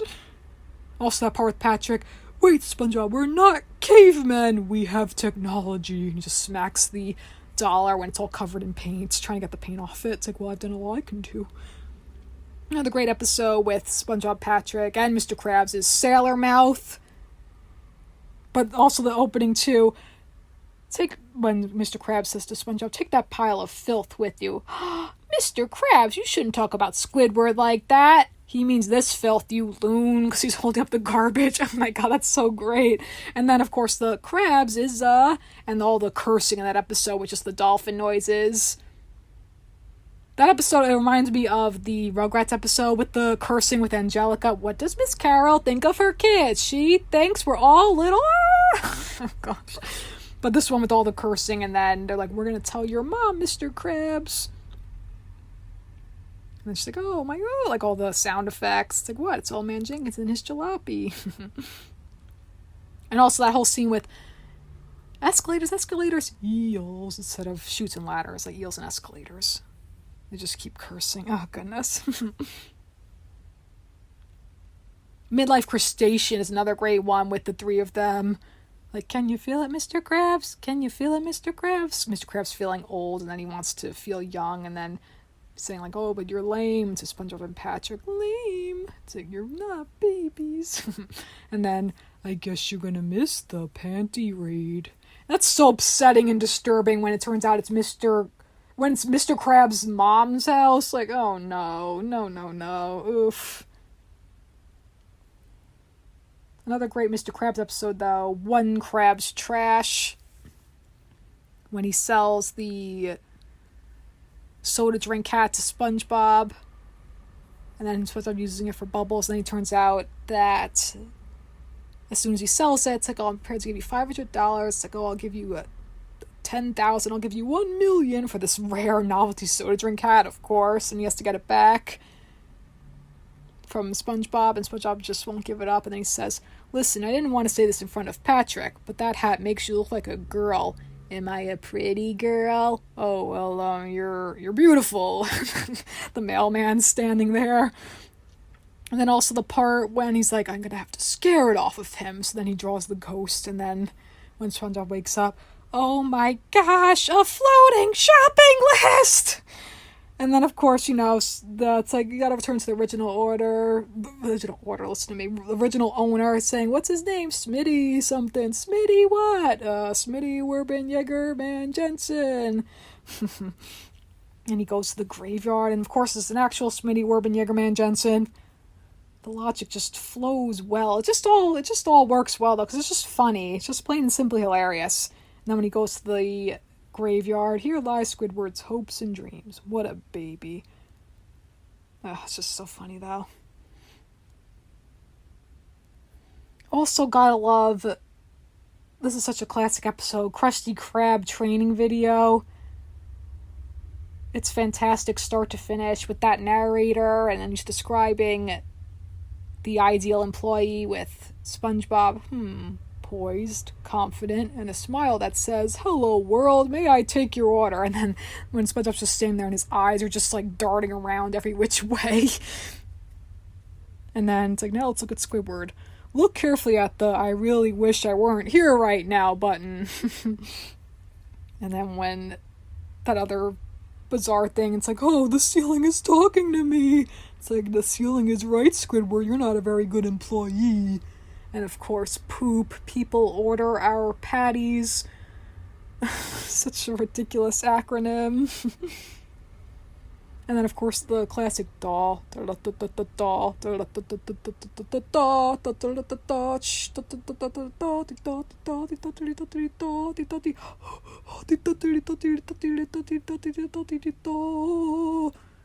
That was a truncated version, but you already know the full version of that. Glorious. Preparing the Krabby Patty. Because throughout that whole thing, can I make a Krabby Patty now? And then SpongeBob keeps getting smacked with the fly swatter. And then, of course, at the end, the secret formula, and it gets cut off. I remember as a kid thinking, oh my gosh, like there was a mistake with the episode got cut off. But of course, that's part of the joke. That you never find out the Krusty Krab formula. The Krabby Patty formula. Then, of course, another great one, Krusty Love, when Mr. Krabs just has a crush on Mrs. Puff. It's like, we're not talking about this or this, we're talking about this! And then SpongeBob just loses it. And then Mr. Krabs just has his mouth hanging wide open at the end. It's like, oh, I never knew SpongeBob had such a colorful vocabulary. Just keeps making SpongeBob go back and forth saying, oh, why are you spending all my money? Or like all that crazy stuff. Then Crab Borg is hilarious. Beep boo boo bop, beep bop, beep boop bop bop bop. What? Beep boop bop. Thinks, because SpongeBob watches the movie about robots and he thinks Mr. Krabs is a robot. That little song. Then, of course, there's imitation crabs when there's an actual robot crabs, because Plankton, with his yet another plan to get the Krabby Patty formula, that whole thing, remember, ravioli, ravioli, give me the formuoli. Clams is a funny episode with Mr. Krabs gets his millionth dollar, and then the customer's like, oh, what do I win? Nothing, get out! And then he's like, oh, I'm gonna take you guys on a trip. It's like, oh, we're just on this filthy ship on this smelly lagoon going clam fishing. But SpongeBob's super excited, as he always is, saying, hey, Squidward, you want me to cast out over here so you can watch me? How about you cast out over there so I can ignore you? Okay! It's like, oh, Blue Lips, we worked out a trade. And it's like, nothing, what'd you give him? Nothing important. So he got his millionth dollar back, and then he's just ahead. Like the clam ate his whole body. Oh my gosh. It's like, actually, it's coral blue number. Like, oh god. With the lipstick. And another classic SpongeBob Patrick episode, The Secret Box. The inner machinations of my mind are an enigma. And the carton of milk pours over. So that episode, I remember at the time watching it for the first time, and I remember asking my siblings, like, oh, what do you think's in the secret box? And I don't remember what my brother guessed. I remember my sister, though, she guessed a piece of string. So she was half right. There was a string in there. She guessed that, oddly enough. But I remember I guessed nothing. I thought there was just nothing in there. But then, of course, the embarrassing picture of SpongeBob from the Christmas party. Just that whole sequence with SpongeBob wanting to look inside the box, and then it's all these like loud sound effects when Patrick doesn't wake up at all, and he's just like, gee, Patrick sure is a heavy sleeper. It's like, who's there? It's the clam burglar, and he's trying to steal my secret box. And he's like, it's like, no, Patrick, it's me, really, look, it's the best friend forever, ring. It's like, it is you, our friendship ring, it is you. It's like, from now, that's it, SpongeBob, as of right now, this friendship is over! Really? Nah, you can look inside if you really want to.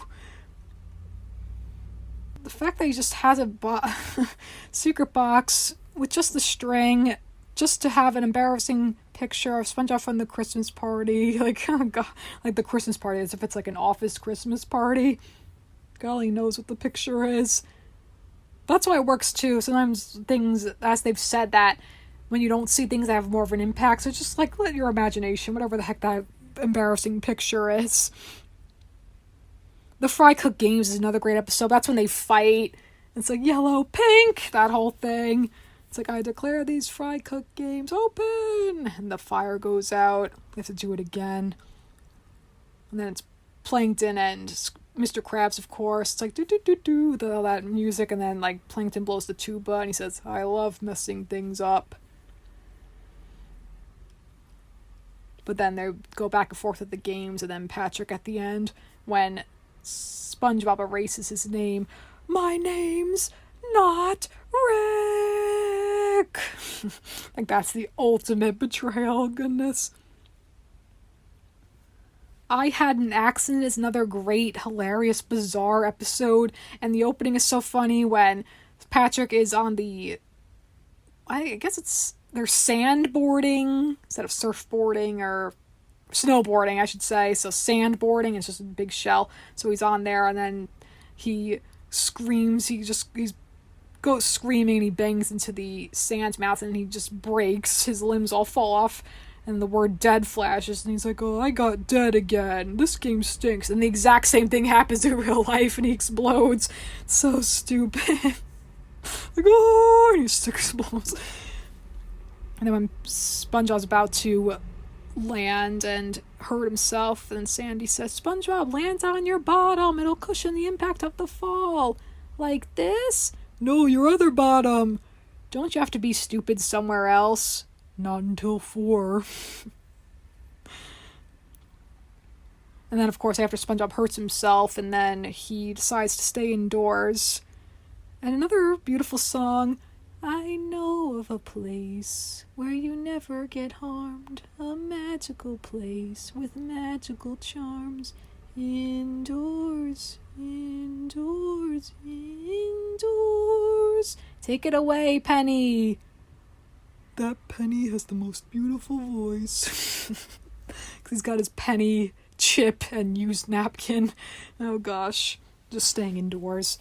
That episode gets so crazy with that bizarre guy in a gorilla suit. It's like, oh wait, oh well, actually, and he gallops away, and the guy in the horse costume, and at the end it's just a family shaking their heads, like turning off the TV, like, nope, that was too crazy. A great SpongeBob and Squidward episode, though, is Graveyard Shift, when Mr. Krabs decides to have the Krusty Krab stay open 24 hours. Hey, Squidward, guess what? I'm chopping lettuce at night. Look at me, I'm swabbing the bathroom at night. Ah, I burned my hand at night. Night, night, night, night, night, night, night, night, night, night, night, night, night, night, night, night, night, night. That's the whole thing with the hash slinging slasher that Squidward makes up, and then when some guy shows up and he thinks it's really the hash slinging slasher, and he's saying, the sash ringing, flash singing, the fash pinging, the hash slinging slasher. At last you understand, we're doomed. Because SpongeBob's crying, and then he says, no, that's not it. I am just so touched that you would go through the trouble to dress up as a ghostly fry cook and stand on the other side of the street just to entertain me. You must really like me. SpongeBob, there are 2 problems with your theory. 1, I hate you. And 2, how can that be me when I'm standing right here? Just blunt in his hatred of SpongeBob. Oh, goodness. Poor SpongeBob, he just is oblivious to all that. He thinks he and Squidward are good pals. Bossy Boots is a funny one when Pearl shows up to take over the Krusty Krab, and then Mr. Krabs says, all right, men, say hello to me, Pearl. Hello, Pole. SpongeBob. Oh, SpongeBob. He really has his dumb moments too, even though Patrick, of course, is far dumber, but... And then they rename the Krusty Krab the Cuddly Crab. I love the part with 2 salads, and it's just lettuce and tomato, and then when he walks away, and you see the fish in the background still staring at it. Oh, gosh. Bubble Buddy is another great one with... It's Leif Erikson Day. Hinga-dinga-durgan. Ahoy, Patrick, it's Leif Erikson Day.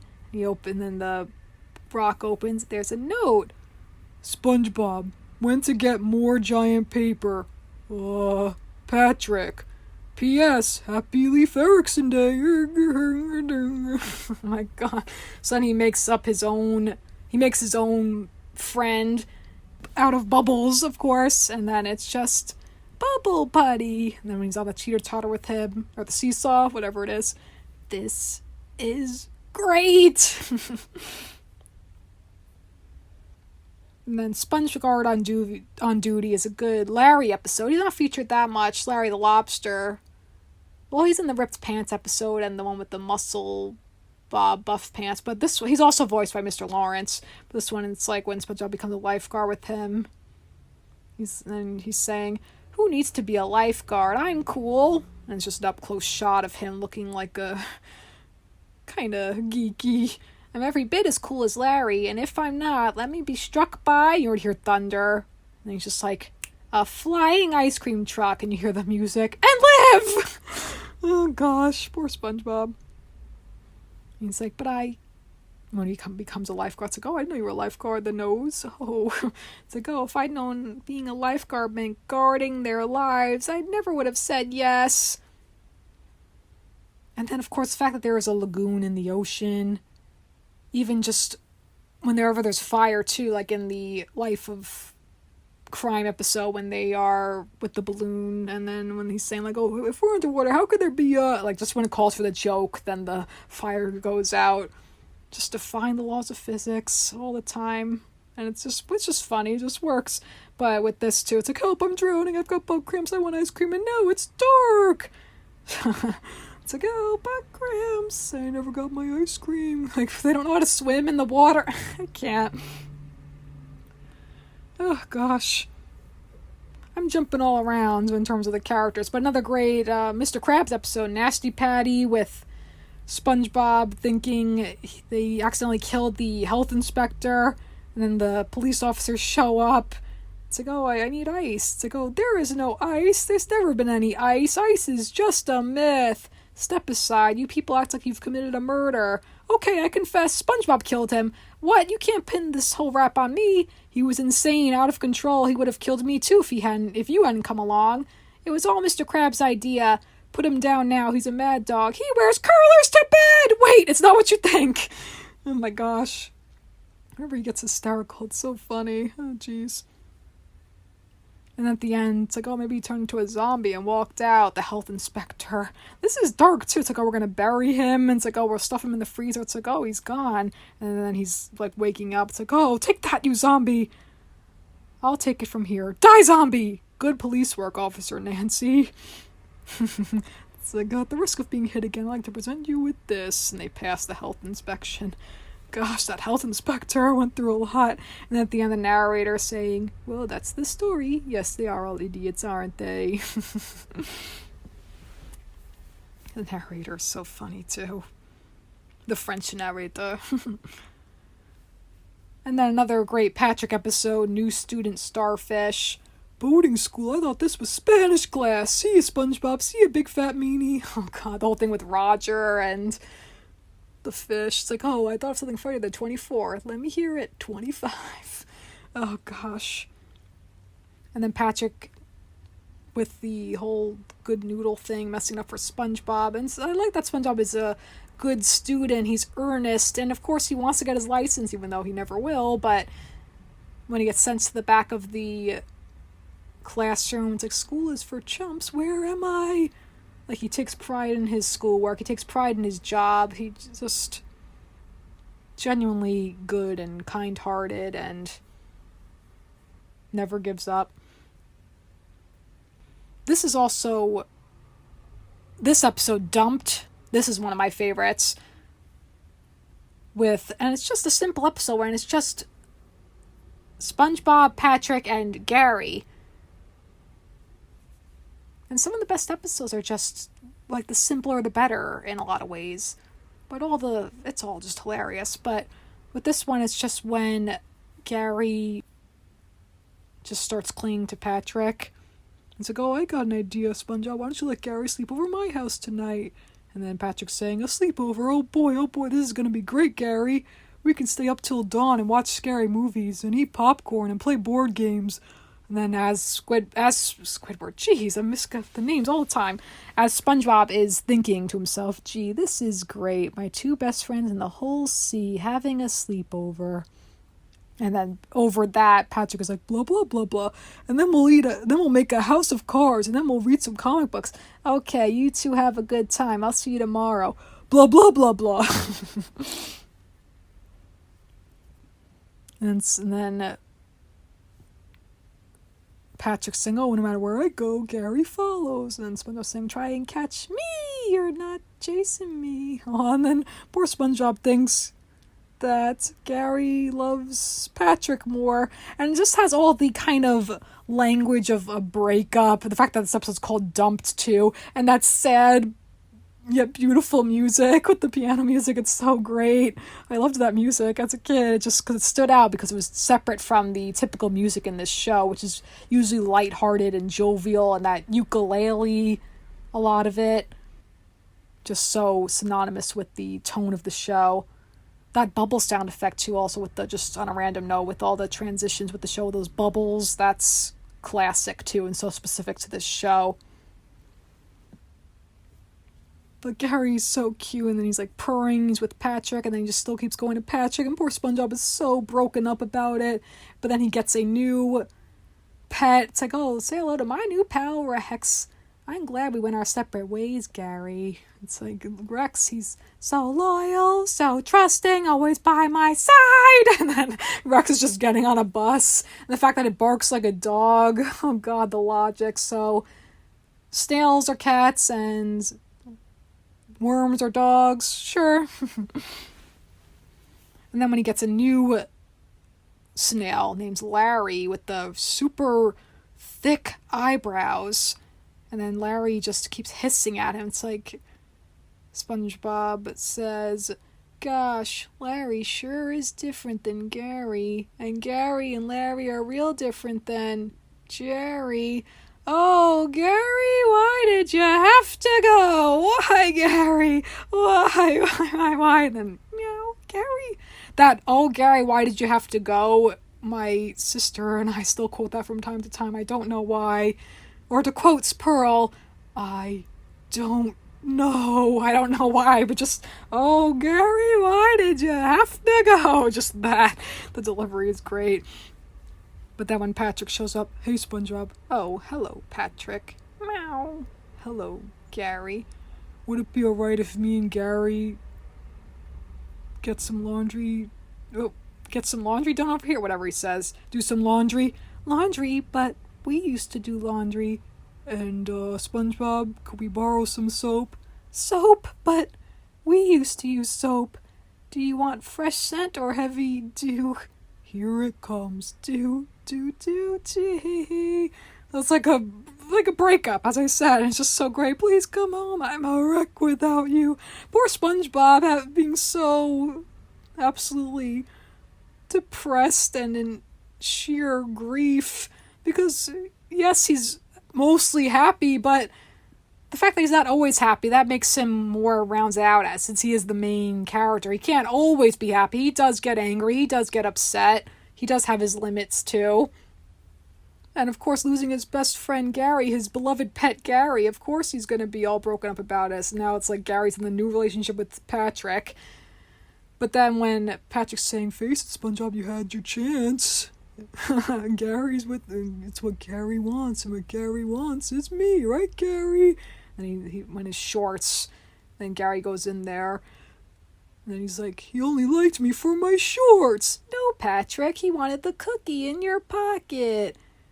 And then he eats the cookie, and then he walks out and he burps, and he's like, meow. He's like, Gary? And he's the cutest he ever looked, Gary, with those big, wide eyes, and he looks so cute, the little mouth, he's just like, meow, and so adorable. It always gets me, he just looks so cute.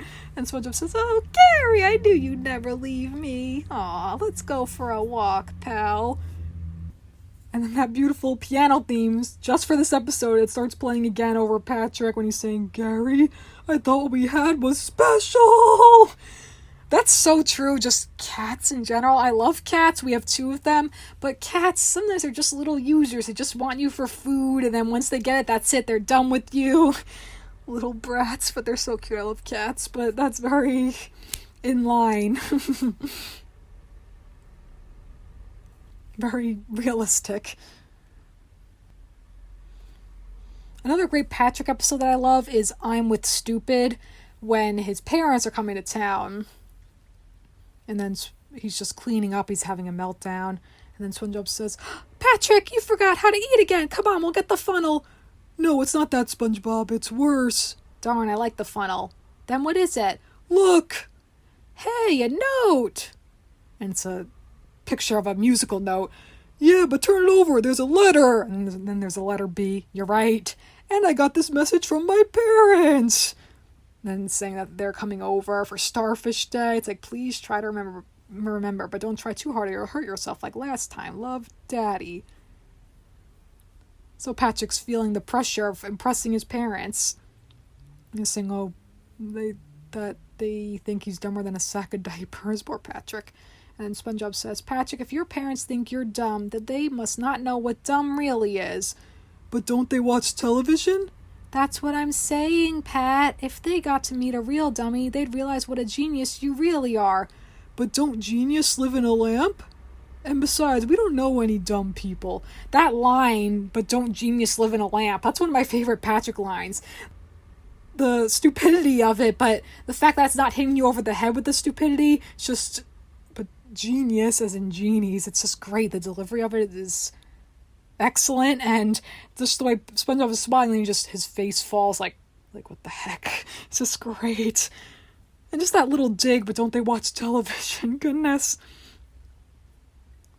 And then, of course, there's that beautiful, ironic line when SpongeBob's acting super dumb, and then Patrick's treating him like he's really dumb, and he's saying, oh, I'm just pretending. He's like, that's just what dumb people would say. And then he says, dumb people are always blissfully unaware of how dumb they really are. He's like drooling. Oh, that's you, Patrick. Poor Patrick. He doesn't know how dumb he really is. And then the glorious reveal of this episode, too, when Patrick says, Janet, Marty, who are you people? Marty, I'm scared.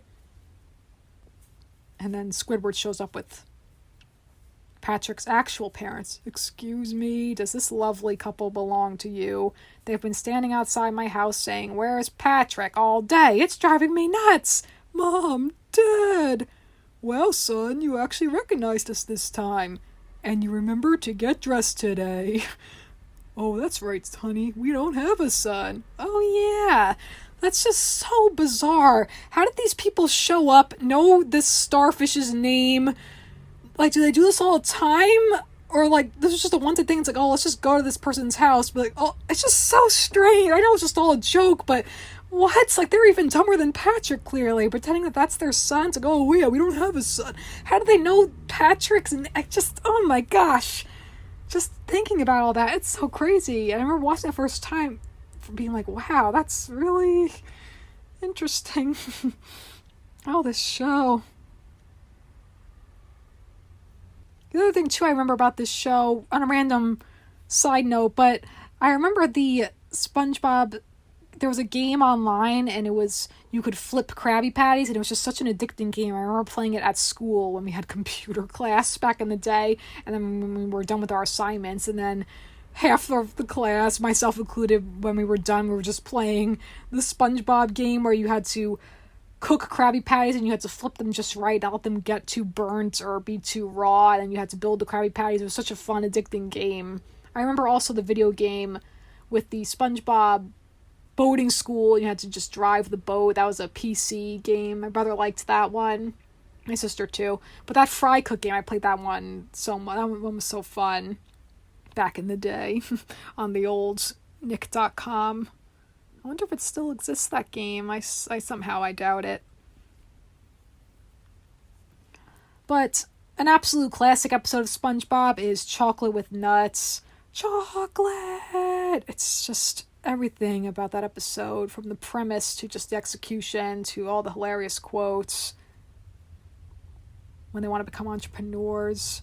Fancy living, here we come, la la la la la. Oh god. Then they like keep failing at trying to sell chocolate bars, and it's like, we need a new tactic. I got it, let's get naked. No, let's save that for when we're selling real estate. Goodness gracious. Like, how does that work? I won't ponder that. But then SpongeBob's saying, we gotta make the customers feel good. Remember, Patrick, flatter the customer. Make him feel good. Hello? I love you. Oh, goodness. Just coming on a little too strong, Patrick. You gotta dial it down a little. And this next quote I'm about to say, I just love quotes that I feel sum up characters in general so well, and this quote I feel sums up Patrick to a T, when SpongeBob says, I can't understand what we're doing wrong. I can't understand anything. That's just a great quote that sums up Patrick's character. But also that old lady, and then her even older mother, who's this weird skeleton, creepy creature. And she's saying, chocolate. I remember when they first invented chocolate. Sweet, sweet chocolate. I always hated it. And that guy, chocolate, I want to buy all your chocolate. And it all works out in the end. And then they take them out as dates to the fancy restaurant. Oh, gosh. Another classic episode of SpongeBob, Survival of the Idiots, when SpongeBob and Patrick just go into Sandy's tree dome while she's hibernating. And then they see it snowing.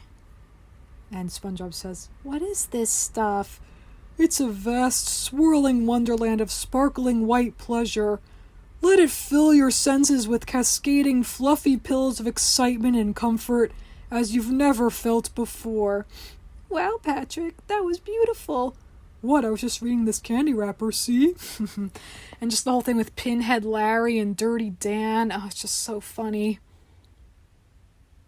And they steal up Sandy's fur. Poor Sandy, like, geez, with these two idiots causing her trouble more often than not. I mean, they are close friends too. Really, SpongeBob and Sandy, like, when they just get along. When Patrick's thrown in the mix, all this mischief goes on. There's just all this trouble for Sandy. Patrick's kind of a bad influence on SpongeBob sometimes. But they just always have fun.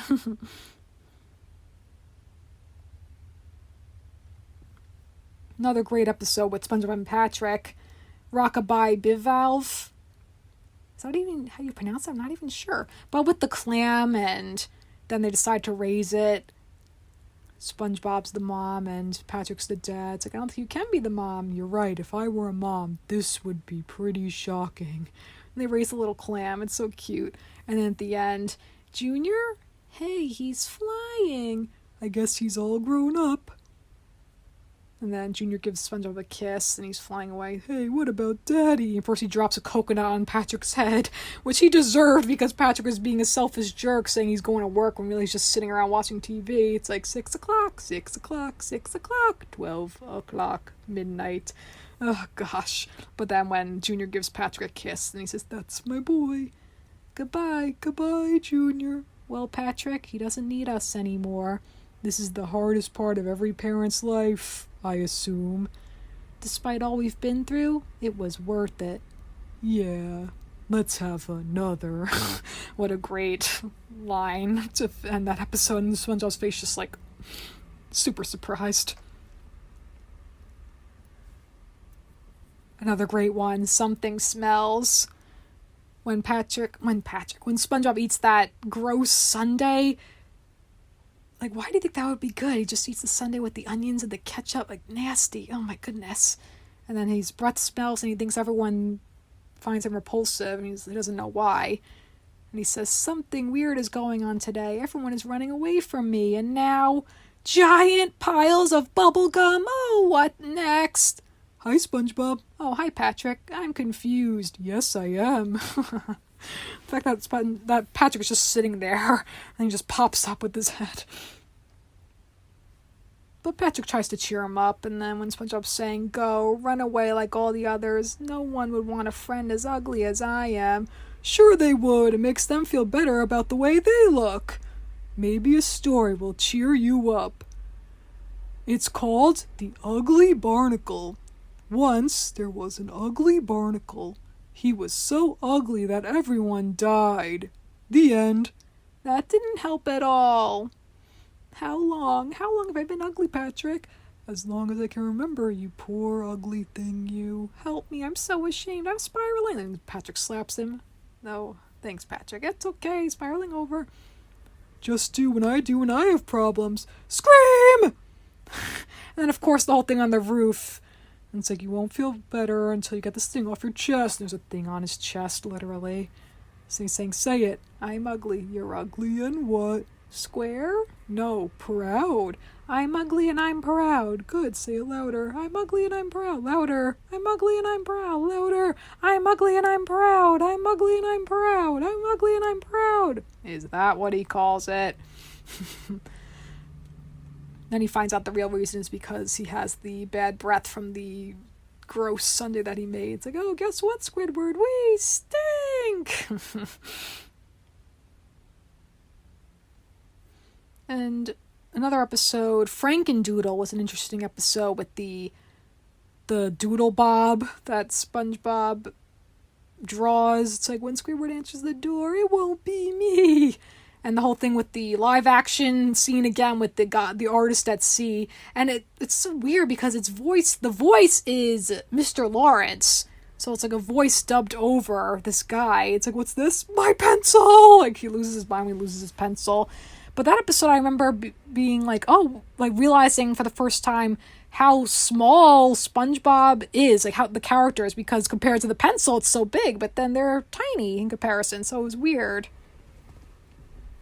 I remember too, actually, with the license. They show his license in that episode with in his dreams, that one. He's like 0.4 inches or whatever. He's not even a full, or 4 inches, whatever, I forget now, but it's like 0.04. And also, with the fun fact with that, he's born July 14th, 1986, which means he was 13 at the start of the series. Makes no sense.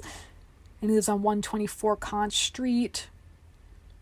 And Patrick is 120 Conch Street, so I guess that means that Squidward is 122 Conch Street. But anyway, let's get into some SpongeBob, Patrick, and Squidward moments. I love the snail race episode, the Great Snail Race. Just the ongoing gag, the running gag with everyone mispronouncing Squidward's name. Thank you, Mr. Tennis Balls. That's tentacles. And then Patrick later, property of Squidward tentacles. That's tennis balls or tentacles. And then at the end, when Patrick's rock pet wins the snail race because Gary falls in love with Snelly and SpongeBob was overworking Gary. And then Squidward, and then Patrick saying, oh, I know how much you wanted this, so I got it engraved to you. Gosh, Patrick, thanks. The first place snail racing cup presented to Squidward Tortellini. Will I ever win? Poor Squidward. He won't ever win. But a lot of the episodes with SpongeBob and Patrick and Squidward are, of course, with Squidward kind of being the odd man out with SpongeBob and Patrick's antics. Club SpongeBob, for instance, when he's like, oh, they have their secret club, and it's like, oh, he doesn't want to join. It's like, oh, well, you and your nose will definitely not fit in. Like, literally, they can't fit into the clubhouse. And then they end up in their version of the forest, I guess, whatever it is, with all the kelp, and then it's like, with the magic conch. They just obey the magic conch with whatever they do to be rescued. Then that one part when SpongeBob says, Magic Conch, will I ever get married? Maybe someday. And then they sing, like, what should we do? Nothing. And then when Squidward sings, can I have something to eat? No. Can't you say anything else but no? Try asking again. Can I have something to eat? No. Sassy conch shell. Then, of course, Idiot Box with SpongeBob and Patrick just playing around with the box, just like kids. That reminds me too of the Rugrats episode when they just play with the box, the babies.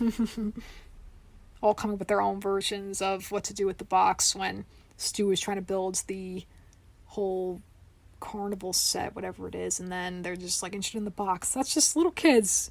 You just entertain them with just the box or the bag or whatever the actual toy comes in. But then when SpongeBob's saying, Squidward, we don't need television, not as long as we have our imagination. And they just have so much fun. And then Squidward just can't figure out how they're making all the sound effects and all that. And then the part when Patrick's saying, SpongeBob, my legs are frozen solid. You'll have to cut them off with the saw. No, Patrick, I can't do that. Why not? Because I already cut off my own arms. And then when Squidward finally goes inside the box and he's like, oh, it's just an empty box. And it's like, well, what am I saying? If I just sit here and pretend to drive a race car, then I'm actually going to start hearing noises. It actually works. And it turns out it's just being taken away to the dump. Oh, gosh. And then jumping around again, I don't have these in any type of order because when I was just compiling this list of episodes, I was like, oh, I gotta remember this one and this one. I was just taking down as many quotes as I can, so not as much cohesiveness. as I would have liked this time, but with Patty hype, that's of course the Pretty Patties episode. And just that funny part at the beginning when, well, SpongeBob has this idea to make Pretty Patties with all different colors. And then when he goes up to Patrick and saying, "What's the matter?" "I can't see my forehead. What's your problem?" Because he's just staring angrily and he can't look up at his forehead. What a funny line. That's a great line too. Oh my gosh. Then there's that one guy talking about the Shell Shack saying, "Hey everyone, listen! The talking dog at the Shell Shack is singing! Come on!" And then the whole thing with the Pretty Patties, how it just takes off. And then, of course, when Mr. Krabs gets involved, then it just takes a turn. They're saying, "We want our money back." So SpongeBob gets to reap the rewards without any of the punishment that Mr. Krabs gets. Because Mr. Krabs, of course, with his greed, wanting all the money. And then SpongeBob is just doing it for the fun of it and the love of Krabby Patties and the joy. And there's just so many lines, like I said earlier, when seeing the show so many times, they just make me laugh out loud no matter what. And one of them that just always makes me laugh no matter what, and no matter how many times I've seen it, is My Pretty Seahorse with Mystery. And then toward the end, when SpongeBob has to get rid of Mystery, and SpongeBob says, "Well, what are you waiting for? Can't you see I don't want you anymore?" And Mystery already galloped away. And then Patrick walks up. "Just get out of here, you stupid, dumb animal!" And Patrick just walks away with the board and the nail in his forehead. Oh, gosh. "Just get out of here, you stupid, dumb animal." There you go, Patrick. He just walks away, not a word. And then one of those super relatable episodes, Procrastination, when SpongeBob is just doing anything and everything he can to avoid writing his essay with 800 words and what not to do at a stoplight. And I love when with Gary was, because he only just meows, but then SpongeBob, when he says, "What do you mean overly dramatic, Gary?" Gary calls him out on all SpongeBob's nonsense. That's great. And just every little thing he can to avoid it, like feeding Gary or cleaning everything or talking to Patrick, the mailman, all that. And then when he falls asleep and then he dreams that the house is on fire and saying, "Oh, why didn't you just finish your essay?" And then when he wakes up, "It's almost 9:00. Class starts in 5 minutes. How am I going to write this whole paper in 5 minutes? How am I supposed to know what not to do at a stoplight?" Feeding your snail is something not to do at a stoplight, and making a sandwich, and lighting candles, and drinking water, and calling your friends, and karate chopping the TV, and shooting the breeze with the mailman, and falling asleep. So he just used his experiences to write up the essay. And then, of course, the irony with that one, too, when at the end, Mrs. Puff saying, "Oh, I decided to cancel the assignment." Oh, gosh. So all that for nothing. We're just going to take a trip to a field trip to a stoplight. That sounds exhilarating. That sounds downright exciting. Oh my gosh. And I realize this episode is already so ridiculously long because I'm mostly just throwing out SpongeBob quotes. But that's the problem with this show. There's just too many amazing quotes. It's just so hilarious, so quotable. Oh my gosh, so just keep going. We'll get there. So, the episode, another great Mrs. Puff episode, is No Free Rides. And a funny thing about this episode, a personal story with this one, is that when we were younger, my sister, actually, she just reenacted this entire episode from memory, and she got most of it verbatim pretty much. So this is like her favorite episode, and I remember recording it on an old flip phone. So sadly I don't have the recording anymore, the video. That would be so funny to revisit. But I remember she was in middle school, so she was maybe around 12, and she just recited this whole episode, doing all the voices of the characters. Just this specific episode, No Free Rides. This one's just so funny. Oh my gosh. Every episode of SpongeBob is hilarious. Oh my gosh. Of these older ones, I should say. But, so, this one, the opening is great, though, with the narrator saying, Here we are again at the Bikini Bottom Boating School. Today is once again the day of SpongeBob's boating school exam. But, more importantly, this is the last test of the year. And if SpongeBob does not pass this one, it means another whole year of boating school! And SpongeBob just crashes into him. So that's a great little fourth wall thing, too. The narrator is actually a guy in the ocean with them. And then you just see, like, this guy with the scuba gear and just the camera. It's like, oh, what happened? Oh, nothing, SpongeBob. You just ran over another pedestrian. Oh, gosh. And then when SpongeBob's saying, okay, Mrs. Puff, what's my final score? 6. Woo! And how many do I need to pass? 6. Woo! 100. What? 600. You need 600 to pass. You got 6. Oh gosh, and then Mrs. Puff just with her ruse, just doing the whole extra credit thing, saying he just needs to write a sentence, what he learned in boating school. It's so easy. What I learned in boating school is blankety, blankety, blank. And my sister loves this quote specifically. Now to go home and have the rest of that pasta. And this is one of my favorite visual gags, when she walks in, and then there's a picture of her on the wall of her walking in, and there's a little picture, like as if Never-Ending Pictures of her walking in, that exact image is just so weird, so dumb. It was just like a little temporary thing that a storyboard artist drew, and then they just painted that in the background. It's just a funny gag, though. Funny sight gag, whatever the case. And then the other thing my sister loved was the whole, hi, Bodie. Bodie, you're cold. Take my socks. Oh, Bodie, I'm always going to take care of you. You're the best boat in the deep blue sea. And that whole sequence toward the end when SpongeBob is holding onto the boat and Mrs. Puff steals it. She's trying to steal it because she feels guilty that she gave him his license. And then he's saying, I'm not letting go. Nothing will stop me, not even giant clams. And he gets destroyed by that. And then I'm not letting go, not even for cheese graters. And he gets shredded up. And then he's just a couple of lines, but he's still somehow able to talk and whatever. And then if you think I'll let go for the little educational television, oh no! That high-pitched voice. He doesn't do that often, but that's so funny. Sometimes I just imagine, too, because after seeing these so many times, and I just can't help but wonder about just Tom Kenny just doing this voice in the recording booth and just flailing his arms around, just being super animated and super energetic doing the SpongeBob voice. I can only imagine. And another great quote, and now back to KRUD with all of your personal, you won't get away with stealing my car hits.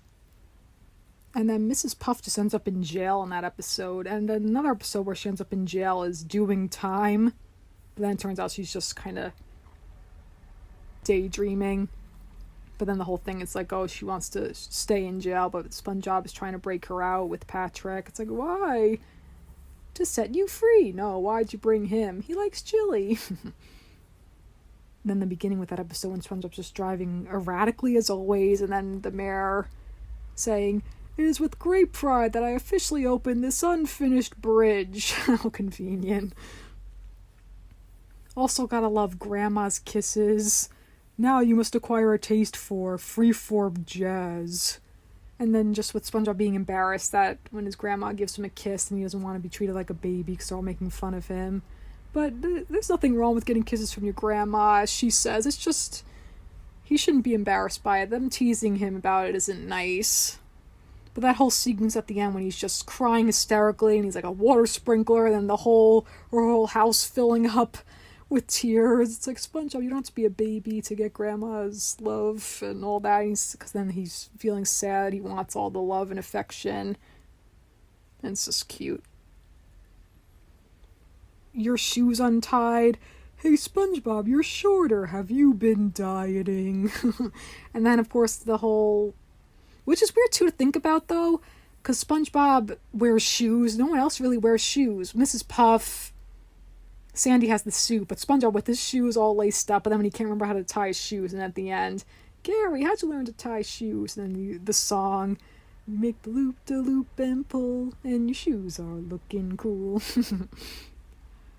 And I'm your biggest fanatic is great. Hi, Kevin. And he's just treating him terribly. So mean, gosh. And still SpongeBob's just looking up to this guy who's just a jerk. Big Pink Loser is great. Now take your hand and put it on the lid. The lid. Lid. The whole thing with the lid. And because Patrick just wants an award to be like SpongeBob. That makes no sense too. They just get delivered awards. What the heck? Why not? It's like for achievement for doing absolutely nothing. Patrick, this is for you. Like, okay. The smoking peanut's a great one too. Attention zoo patrons. Clamu, the giant oyster, is on an emotional rampage. Please scream and run around in circles. Because they think that they upset the giant clam by throwing the peanut at it, but then it turns out it's upset because it lost its pearl. It's like, oh, mother of pearl, the oyster's a mother, and that pearl's no pearl, it's an egg. But then Patrick, thinking he solved the mystery, and he's saying, hey, SpongeBob, this is it. All of the clues are coming together. I followed these footprints right to this exact spot, and then, right where you're standing, I found this bag of peanuts. Ha! Oh, I'm so close to solving this crime, I can almost taste it. And then he licks what appears to be the side of SpongeBob's head, and then it turns out it's just a popsicle. What a bizarre joke, too. Boy, crime fighting sure makes me hungry, and this yellow popsicle hits the spot. And then when the police arrest Patrick, and he says, wow, you guys are good. I'm the last person I would have suspected, but I was looking for me all the time. It's the perfect crime. Oh my gosh. And then a later season 3 episode that I like, Missing Identity, that one's cool with the framing device, with SpongeBob just saying, oh, I lost something once, my identity. It's like, oh, so thanks for the pen. And he just tells the whole story about how he lost his name tag. And then it turns out at the end that it was just his shirt was on backwards. But then SpongeBob keeps retracing his steps, and he's just retracing every little detail with the good morning world and all who inhabit it, and falling down the stairs and feeding Gary and then saying hi to Patrick. And because Patrick doesn't say hi back, he has to keep redoing it. Oh gosh, and he tries the snail pose, and the people in the diner are like, wait a minute, when exactly did you lose your identity? Yeah, and who's Patrick? Why'd you eat snail po? Oh gosh. Another one I really love, the algae's always greener, when Plankton switches lives with Mr. Krabs. And then, I tried Mr. Plankton, I really did. What now? A customer ordered a medium drink and I gave him a large. I've soiled the good Krusty Krab name. Soiled it. When he just keeps going on and on. And the whole thing with when he's saying, oh, but sir, that has to be something I can improve, anything. And he just says, the sauce. He's like, what? I don't know, the sauce. Using too much sauce. And that dumb face he makes, like, that stupid face. It's like, why? Calm down. Oh, God. And then at the end, when Mr. Krabs is the one still in the Krabby Patty now, of course, because they're switched. He's like, oh, good grief, he's naked. And then he just can't take it anymore. He's like, goodbye, everyone. I'll remember you all in therapy. Oh, gosh. But some other great SpongeBob and Squidward moments, because, of course, they really are opposites. I mean, SpongeBob and Plankton, too, but Plankton, it's always the same thing, that he wants the Krabby Patty formula. There's always that agenda, that motivation with him. But with Squidward, it's just always, he's annoyed by SpongeBob, but they work together, they live right next door from each other. He can't escape the guy no matter what he does. There's this Squid's Day Off episode when then he feels guilty leaving SpongeBob by himself when he just wants to take the day off. And then it's just that whole, have you finished those errands? Over and over. No, I'm not finished with those errands, and I never will be. And then more of that great irony when it turns out, oh, Squidward, we could have taken the whole day off, because they had the closed sign instead of open. Oh, it's just great. Squidville is a great episode when Squidward decides to move away to that town with all the other squids like him, all the other Squidward type characters, and he's got the canned bread, and he's got the clarinet concert thing. Him with his clarinet and his failed art, even though he tries, Squidward. his mediocre clarinet playing from Plankton in that episode, that early one, which is somehow a more brutal insult than just calling him a flat-out bad clarinet player. But this one's just great with the Squidville. Wow, they have it. Canned bread. And then, of course, the classic, "Are you Squidward?" "That's okay, take your time." He's just talking to a fire hydrant. And Artist Unknown, when it's just Squidward teaching SpongeBob art, but SpongeBob has the natural talent, and then, of course, when he makes the whole sculpture, but then he destroys it, and then when he tries to get SpongeBob to do it again, then he's following the rules, and then, of course, it doesn't turn out the way he wanted it to with the sculpture, because he had the natural talent before with the artistry, but then afterward, when he's trying to follow the rules, SpongeBob, and then it doesn't work. "Squidward, look, it's all Bolton Fresh," and just all that stuff is great. "Oh, well, back to the dump, to the dump, to the dump, to the dump, dump, dump." And then when the irony when Squidward makes the glorious sculpture in the end, it's like, "As of today, it's his responsibility. Good day to you, sir." And it's like, "Oh, wait, now it's art," with the Squidward nose. Oh, gosh. "Can You Spare a Dime" is a great one when SpongeBob reaches his breaking point, which...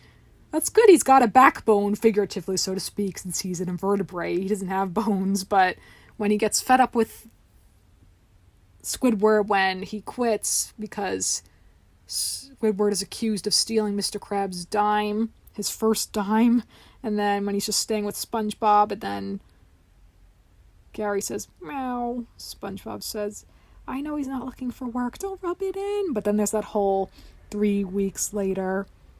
he's just getting his confidence back many months later. I'm sure he's close to a breakthrough. So much later that the old narrator got tired of waiting and they had to hire a new one. Just a British narrator instead of the old French narrator. That's a great joke too. But then when he's just trying to get Squidward to take the hint to get a job, and he gives him the soup, get a job, and then he does the whole thing with the TV with the puppets. And then he's saying, "I've got a better idea. Why don't I call someone whose job it is to fix it?" As in the TV when it breaks. And he's saying, "You know why? Because when I want a job done, I get someone with a job to do that job." What are you saying? Oh, God. And when he's screaming at Mr. Krabs, "Listen, you crustaceous cheapskate. Squidward's been living at my house driving me crazy. You're not going to hire him back all because of a stupid dime." And then it's just that giant dime that falls out from, like, ancient times. Jeez. So that was a bit of a switch in the dynamic with Squidward annoying SpongeBob because he was just using SpongeBob and taking advantage of SpongeBob being so selfless and generous with helping him out. Just One Bite is another great episode with Squidward when SpongeBob's just trying to convince him to try a Krabby Patty. And he says, "Never had a Krabby Patty? Well, you've got to have one right now. No wonder you're always so miserable. Here, try this. Get that garbage out of my face. If you try it, you'll love it. Try one of those radioactive sludge balls you call food. Next, I suppose you'll want me to go square dancing with Patrick." "Sorry, Patrick." He just walks away like Patrick disappointed in his square dancing outfit. That's not gonna happen. And then Squidward says, "SpongeBob, if I were trapped at the bottom of a well for 3 years with nothing to eat but that Krabby Patty, I'd eat my own legs first, and not just the extra ones. But it's good for you. Good for you. That thing is a heart attack on a bun." "No, Squidward, I meant good for your soul." "Oh, please. I have no soul." And of course, once he tries it, he does love them and he eats so many.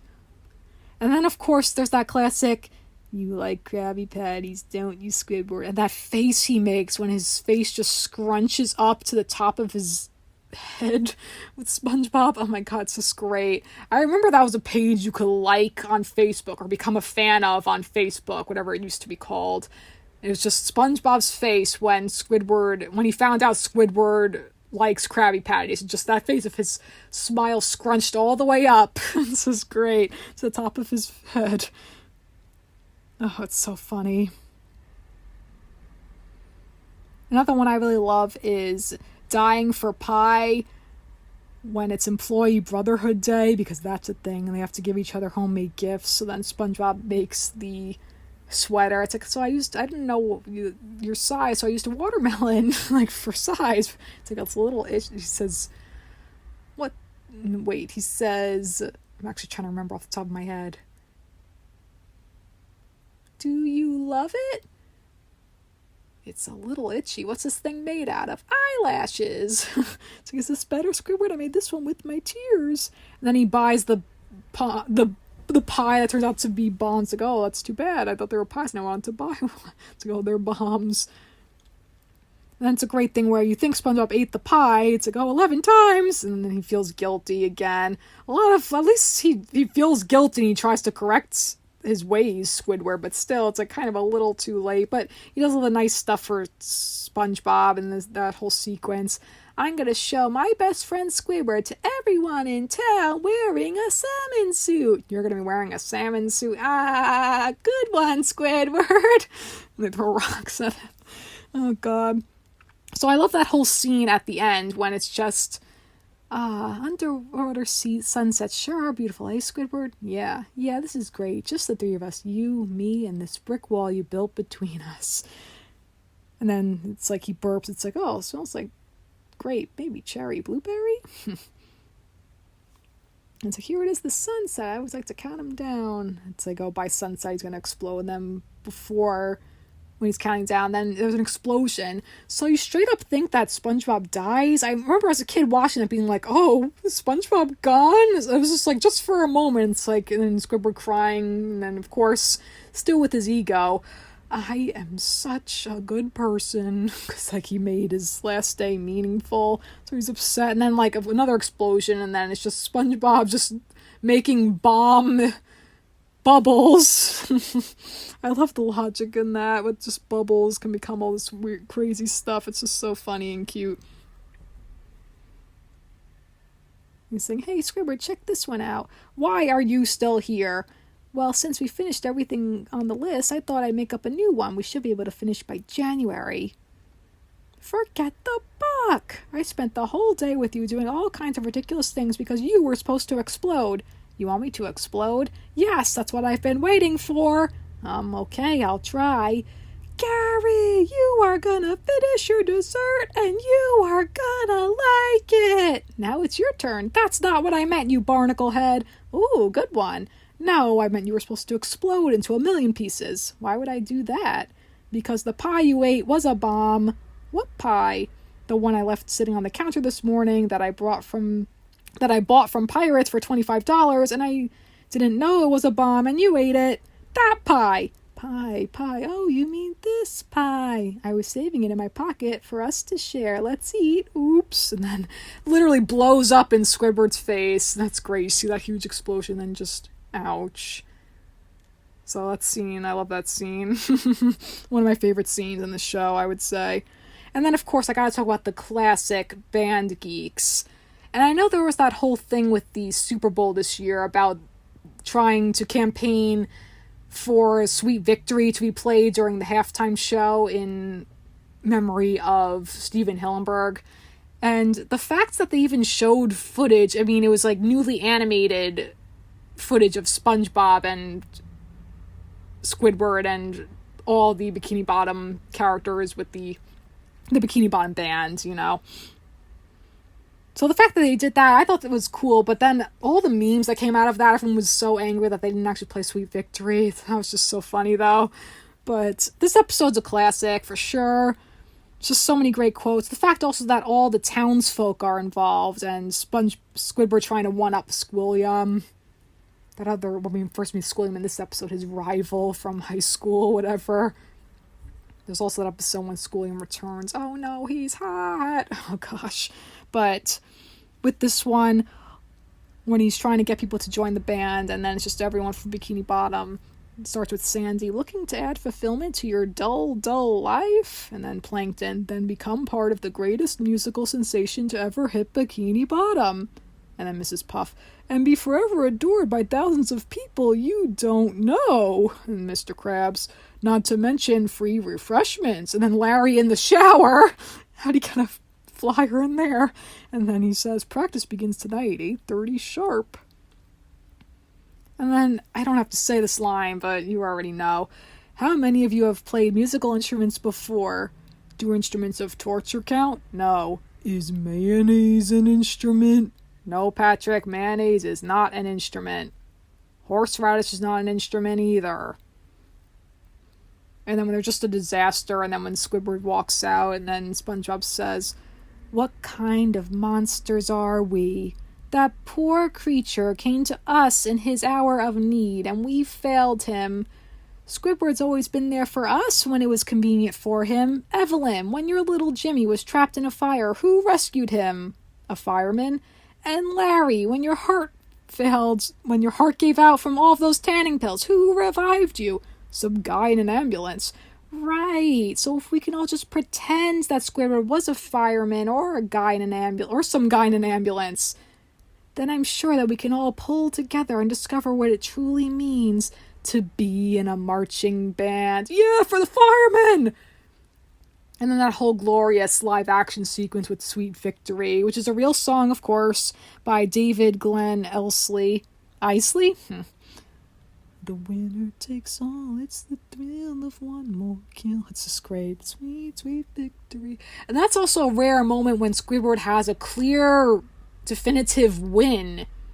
So I always like moments in shows when characters have not out of character moment, but just like something out of the norm of the usual dynamic within the show. So it's just a nice victory for all of them, really. How fitting, sweet victory. And just that they're disgusted by the humans. Those are some ugly looking fish. And the only thing that bothered me as a kid, though, was that they weren't marching. They're just playing as if it's a concert. Like, they do amazing, but they're not a marching band. They're just in the bubble bowl. It's just funny. And then, so those were episodes all from seasons 1 to 3, the original run of SpongeBob SquarePants. But then, of course, after the movie, when it continued, and now, of course, we're in season 12. And I have seen a handful of newer episodes. Some I enjoy, some I don't care for. Of course, I personally feel like with any show, it goes on, maybe it's gone on too long, but of course people still watch it, and I'm obviously well past the demographic now for watching this show. But some season 4 episodes I remember, just to touch on some other episodes besides those original ones, as I've discussed ad nauseum. Oh my gosh, all these quotes, but they're fantastic. But Bummer Vacation is a great one, when SpongeBob is forced to take a vacation. And then there's that part when he's playing with little figurines of himself, going to the Krusty Krab and in his pineapple. And then there's... oh, the pineapple just reminded me. He lives in a fruit? That's unhealthy. From the one with Patrick's parents. Anyway, then the figurines, when he's playing with them, then the figurines are holding tinier figurines, like a never-ending thing. I remember the Krusty Towers episode when they turned the Krusty Krab into a hotel. That one's pretty good, from season 4 also. Another one, Skill Crane, when of course SpongeBob keeps winning at the crane and Squidward can't win. And then when he finally does. Wishing Well is a great one, when Mr. Krabs has SpongeBob and Squidward dig a hole for a wishing well.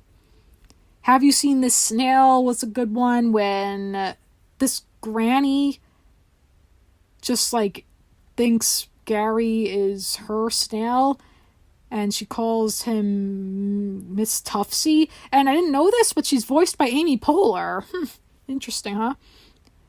Driven to Tears is a funny episode, I thought. It's when Patrick gets his license, because of course the dumb character getting his license, that just weirdly makes sense. It just does. Of course he'd get his license easily. There's a funny part though when he drives up to SpongeBob's parents and he's saying, "Hi mommy, hi daddy." Patrick, how many times do we have to tell you we're SpongeBob's mom and dad, not yours? What? I'm an orphan? God. But Patrick, when he has that one tooth, anytime he has that one tooth, I find that hilarious. Because it's so dumb yet cute, but mostly dumb. It's great idea. And he's just got the one tooth. It's so funny. So anytime I catch a new episode here and there once in a while, and I think, oh, I never seen this before, is this brand new? And then it turns out it's from '07 or something. So there's so many episodes of this show, obviously. Well over 200, closer to 250. With no end in sight, really. But another newer one that I hadn't seen before, it's from season 5, 20,000 Patties Under the Sea. And that's when SpongeBob and Patrick sell Krabby Patties in a submarine. And there's just one part where SpongeBob says, "Bye, Squidward. Bye, Mr. Krabs. Bye, Squidward." "You said bye, Squidward, twice." "I like Squidward." Oh my gosh. And I shared that line with my sister, and she just stared at me in a stunned silence. She was like, oh. Even though, honestly, like, I know this is just kidding around, but but Stephen Hillenburg had said that SpongeBob is in fact asexual because sponges are asexual. So SpongeBob too, he has no sexuality. But it's just funny. It's just, hi, bye, Squidward. Just that, like, kind of, I don't know, flirtatious is the best way I could describe it. It just caught me off guard seeing that for the first time. And there's a whole part where Plankton is just roasting people. It's so funny. He says, "Hello, little boy, would you like a chum burger? Does it come in raspberry? No. Blueberry? No. Raspberry? Aw, come on, kid, you asked me that already. Now quit wasting my time." "Hey, you can't talk to my son that way. Who do you think you are? I'm Plankton, you old hag, and your son smells like boogers." "Hey, you can't talk about my wife that way. What do you think this is? It's time for you to lose some weight, fatty. That's what this is." "Hey, you can't talk about my grandson like that. Somebody ought to put you in a mental hospital. Somebody should put you in a box floating down the river, Grandma." "You're probably right." Oh my gosh. Crazy. Another interesting episode is called Not Normal from season 6. That's when SpongeBob just becomes this round, smooth, instead of being just his usual square, spongy self, and he just acts normal. It's unsettling. It's interesting, though. Another one is Boating Buddies from season 6. That's when Squidward has to go to boating school because he was speeding. And then when he's in boating school with SpongeBob, and then she's saying, "Oh, what about you?" Like saying, "Let's go around the room and say why we're here." And then SpongeBob's saying, "Oh, well, I'm here because," and Mrs. Puff says, "Oh, we all know why you're here, SpongeBob." And then Squidward says, "Why I'm... All right, I'll tell you. I was trying to get away from him. He is the bane of my existence." "Yours too."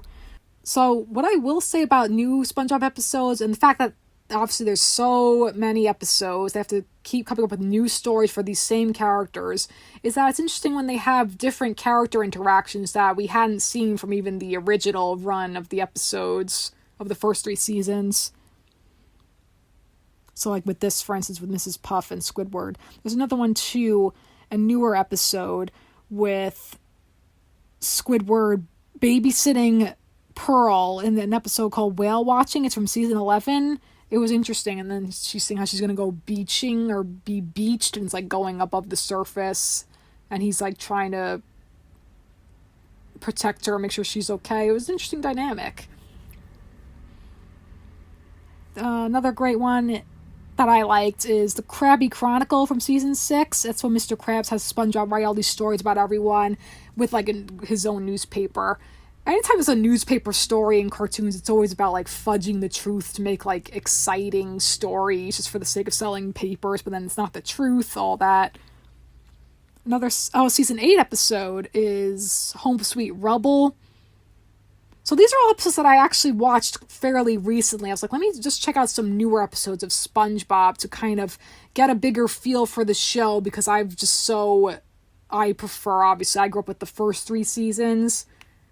But the newer ones, they're pretty good too, for some of them, from what I've seen. So with this one, it's when SpongeBob's pineapple is rotting, and then they're helping him rebuild it. And then throughout the episode, Gary keeps trying to get SpongeBob to open this can, and SpongeBob thinks it's because he wants him to feed him, but then it turns out it was just a pineapple in a can, so he just opens it up, and then his house is perfectly okay again with this pineapple in a can. Another one I like from season 8 is called A SquarePants Family Vacation. I'm kind of sharing these episodes with you if you're interested in checking out newer seasons of SpongeBob, if you're curious to see newer episodes that are good. But, it's all subjective. But with this one, I like this one. It's kind of a story where it's kind of Alice in Wonderland-esque. because SpongeBob and Patrick, they get lost in the forest, whatever it is, while they're on a road trip with SpongeBob's parents. And there's a song in this one too. It's like, when I'm on the road, and then the beat is just Patrick going like, road, road, road, road. But all this weird stuff happens to them, and there's this bug following them the whole time. I liked it. It's a good episode. And then the newer ones. So season 11, another interesting one is Squid Noir. It's like a film noir, black and white episode, kind of parodying that style. People always seem to, just on a side note, I took a film noir class back in college, and they seem to think that film noir is a genre, but it's actually a style, but I digress. That's a fun episode. Oh, another great episode, I definitely recommend this one. It's called My Leg! That's just a great Easter egg for fans remembering the My Leg guy, Fred the Fish. It's just about him, and it's just about him having to protect his leg. Like, not hurt his leg, 'cause he's, like, broken his leg so many times. And then throughout the episode, even SpongeBob's trying to help him, he's like, oh, Fred, your leg! Like, always screams, your leg, it's great. And another interesting episode is Drive Happy. There's, like, a self-driving car that's, like, SpongeBob is driving, and then it just keeps like wanting to drive SpongeBob everywhere. An interesting episode is Old Man Patrick. That's when Patrick thinks he's old. There's a part when SpongeBob is like, hey, it's me, SpongeBob, you know, who lives in a pineapple under the sea. Like, he's just singing the theme song. I was like, oh, I liked that joke. It wasn't really a joke, whatever. It's just like a nod to the theme song. Sort of a fourth wall breaking type thing. I like that. It's like, I'm sorbet in yellow and porous is he. He was just singing it. That episode, though, was mostly odd. The visuals, too, in the new episodes, sometimes they're just so extreme. I just mean that in an interested way, not necessarily in a... Well, some of it is disturbing, I'll be honest. I'm like, oh goodness, this animation, just the style, like the super extreme expressions. It's fascinating to watch, though. Like, it's really keeps your attention. They're just very creative, these artists. And of course they have new writers and artists, but still some of the same writers too, like Mr. Lawrence, for instance.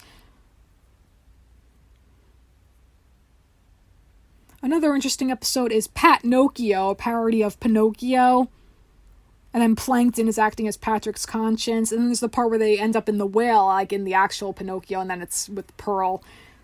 That one's clever. Chef Bob is an interesting one where SpongeBob just uses his puppet to make Krabby Patties and stuff. And it kind of takes on its own life. It's bizarre. Plankton Paranoia, another season 11 episode. Mr. Krabs is just being driven crazy waiting for Plankton's latest scheme to steal the formula. And then Library Cards is another one. That's when Patrick reads all these books and his brain gets big and he can't leave SpongeBob's library. That's random too. SpongeBob has a library in his house. So there's just a handful of episodes that I've seen recently that I enjoyed. I'm sure there are other great newer episodes of SpongeBob. But before I wrap up this extremely long episode of this podcast, oh my goodness, I just also want to talk about briefly the SpongeBob SquarePants movie, the first one. I remember seeing it in theaters. I was in middle school by then, and I saw it with my siblings and my friend and her younger sister. So we were kind of like, oh, we're too old for this. We liked it, though. We enjoyed it. We still liked SpongeBob, but even though we were older, but we were like, oh, we're too old for this. We're just seeing it because our siblings are seeing it. And we're like thinking we're cool, but but we liked it. That's a great movie. Great story. Great songs. I remember, too, watching it for the first time and us thinking we're so cool. It's like that part when SpongeBob gets drunk off the ice cream. It's like, oh, he's drunk. And we thought that was so funny that we got that joke and all that. All the goofy goober stuff. It's great. I can't get into all that. Maybe I'll do a separate episode just talking about the movie, but it's great. It's fantastic. The other thing I want to talk about before I finish up is the SpongeBob SquarePants musical. It was absolutely excellent. I really enjoyed it. I saw it with my friend back in August before it closed. It finished its run on Broadway last September. And sadly, it closed down because the theater was going to be undergoing renovations. And it's on tour, though, now. But it's really well done. The fact that it's human actors. They don't have them dress up like SpongeBob in a box, or like and still have them look as humans. They don't have them all like with these crazy costumes. It's so colorful and vibrant. It captures the spirit of the show wonderfully. The songs are great. The plot is a little vaguely similar to the SpongeBob SquarePants movie, the first one. Except it's like SpongeBob having to save Bikini Bottom because they think the world is ending. But it's a similar through line with SpongeBob wanting to become manager. And instead of being called a kid, it's about him being called a simple sponge. It was really well cast. Ethan Slater plays SpongeBob.